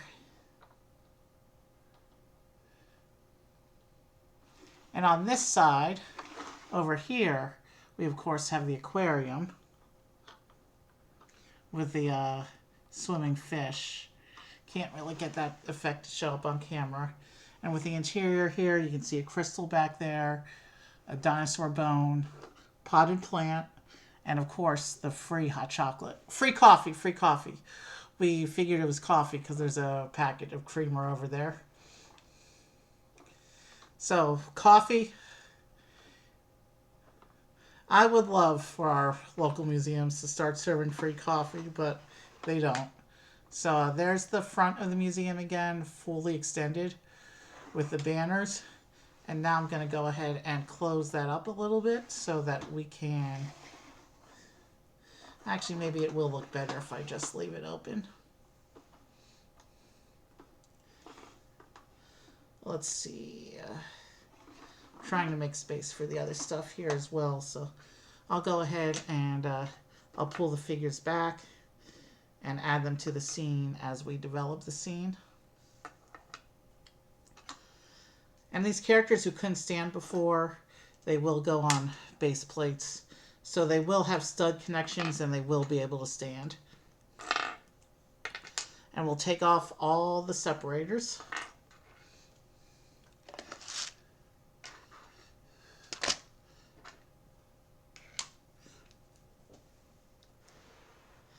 And now, let's bring in the rest of the scenery. So, the museum also came with this little bit of nature outside. And, of course, one of the highlights of the evening for me was this little cute dinosaur skeleton here, which we will display in front of the museum.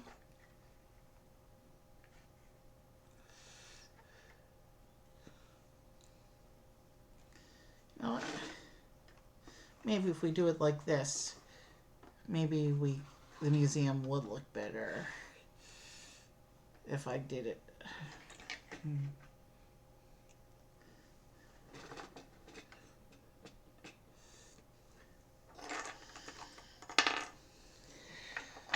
Let's do a little staging area back here.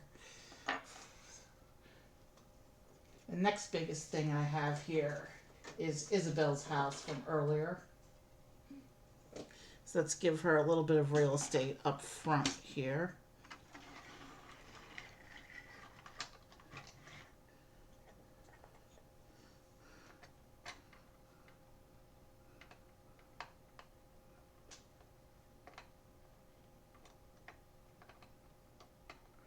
Let me fix the bit that fell out before.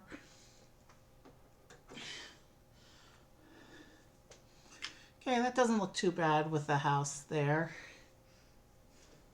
Of course, you have your little gardening supply rack here.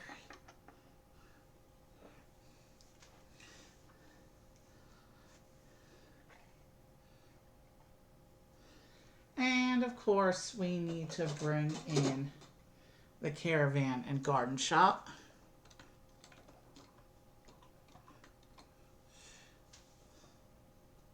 Cute little truck from earlier.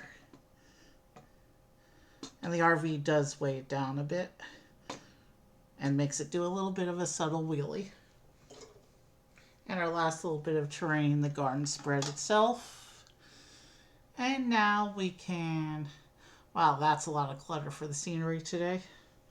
Let's try and spread things out a little bit more. If I bring the house over here. Let's bring the house forward though, so we're not quite getting in the way of the skeleton here.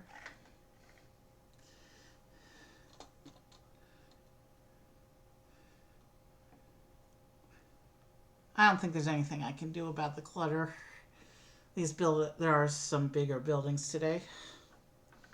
So, Blathers will be in front of his museum, getting ready to welcome his visitors.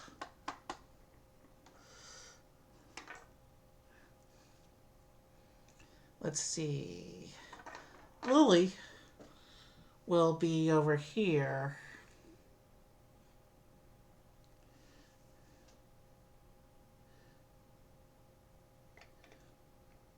Looking at the dinosaur skeleton. Or getting ready, approaching the dinosaur skeleton, getting ready to look at it. Oh, I said I was going to show off the characters as I did this. Here's Lily.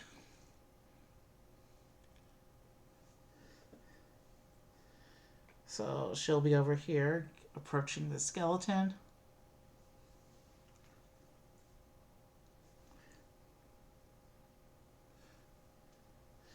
And here's Blathers, the museum keeper.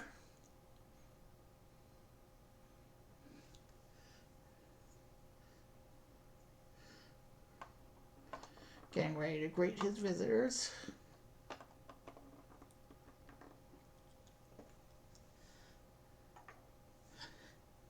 Here's Leif. And he'll go over here in his little garden shop.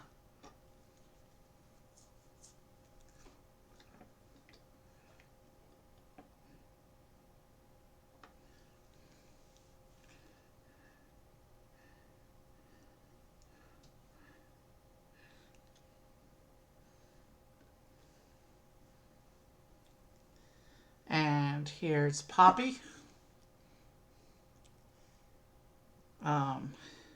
She came with Leif, so we'll have her over here looking at the garden stuff as well. Getting ready to talk to him to make a purchase, I guess.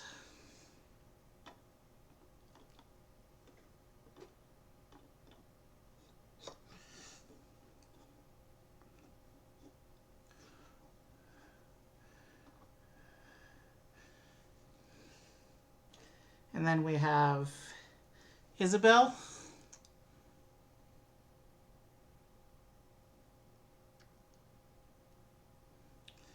Who will go in front of her house.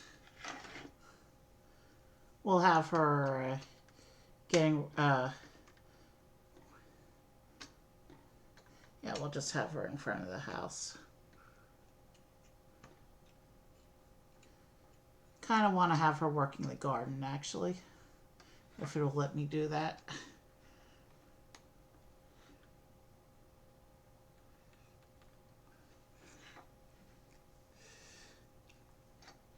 And then if we come back here, last character of the night is,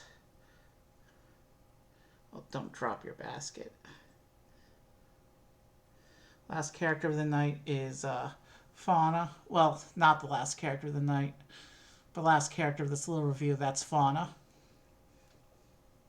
And she'll be over here uh, getting ready to hang out with Isabelle.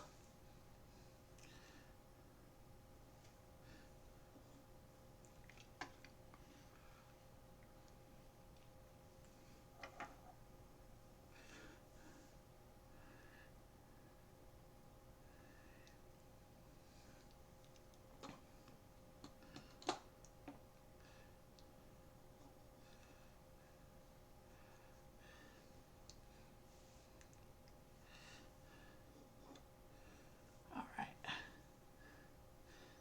I don't think you can see everyone clearly on camera, but I think that's the best I can do given this arrangement. And this dinosaur skeleton keeps getting covered over by the flying gift box up there. Oh well, that's the best I can do, I guess. All right, who am I rating?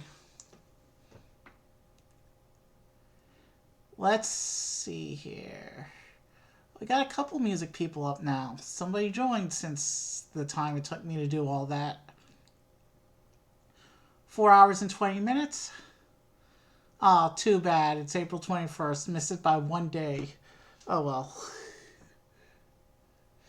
Let's...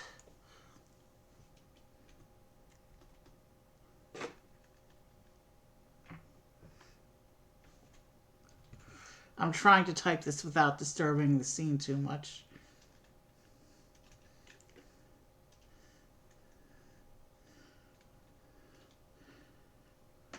Who has the easiest name to type from the music list? Davis Deli. He's a good show. He's chill. You'll like him. So many music streamers these days are so hype and all. I like going into chiller streams that aren't quite as intense with the hype. He's calm. He's chill. You'll like him. We're rating Davis Deli tonight.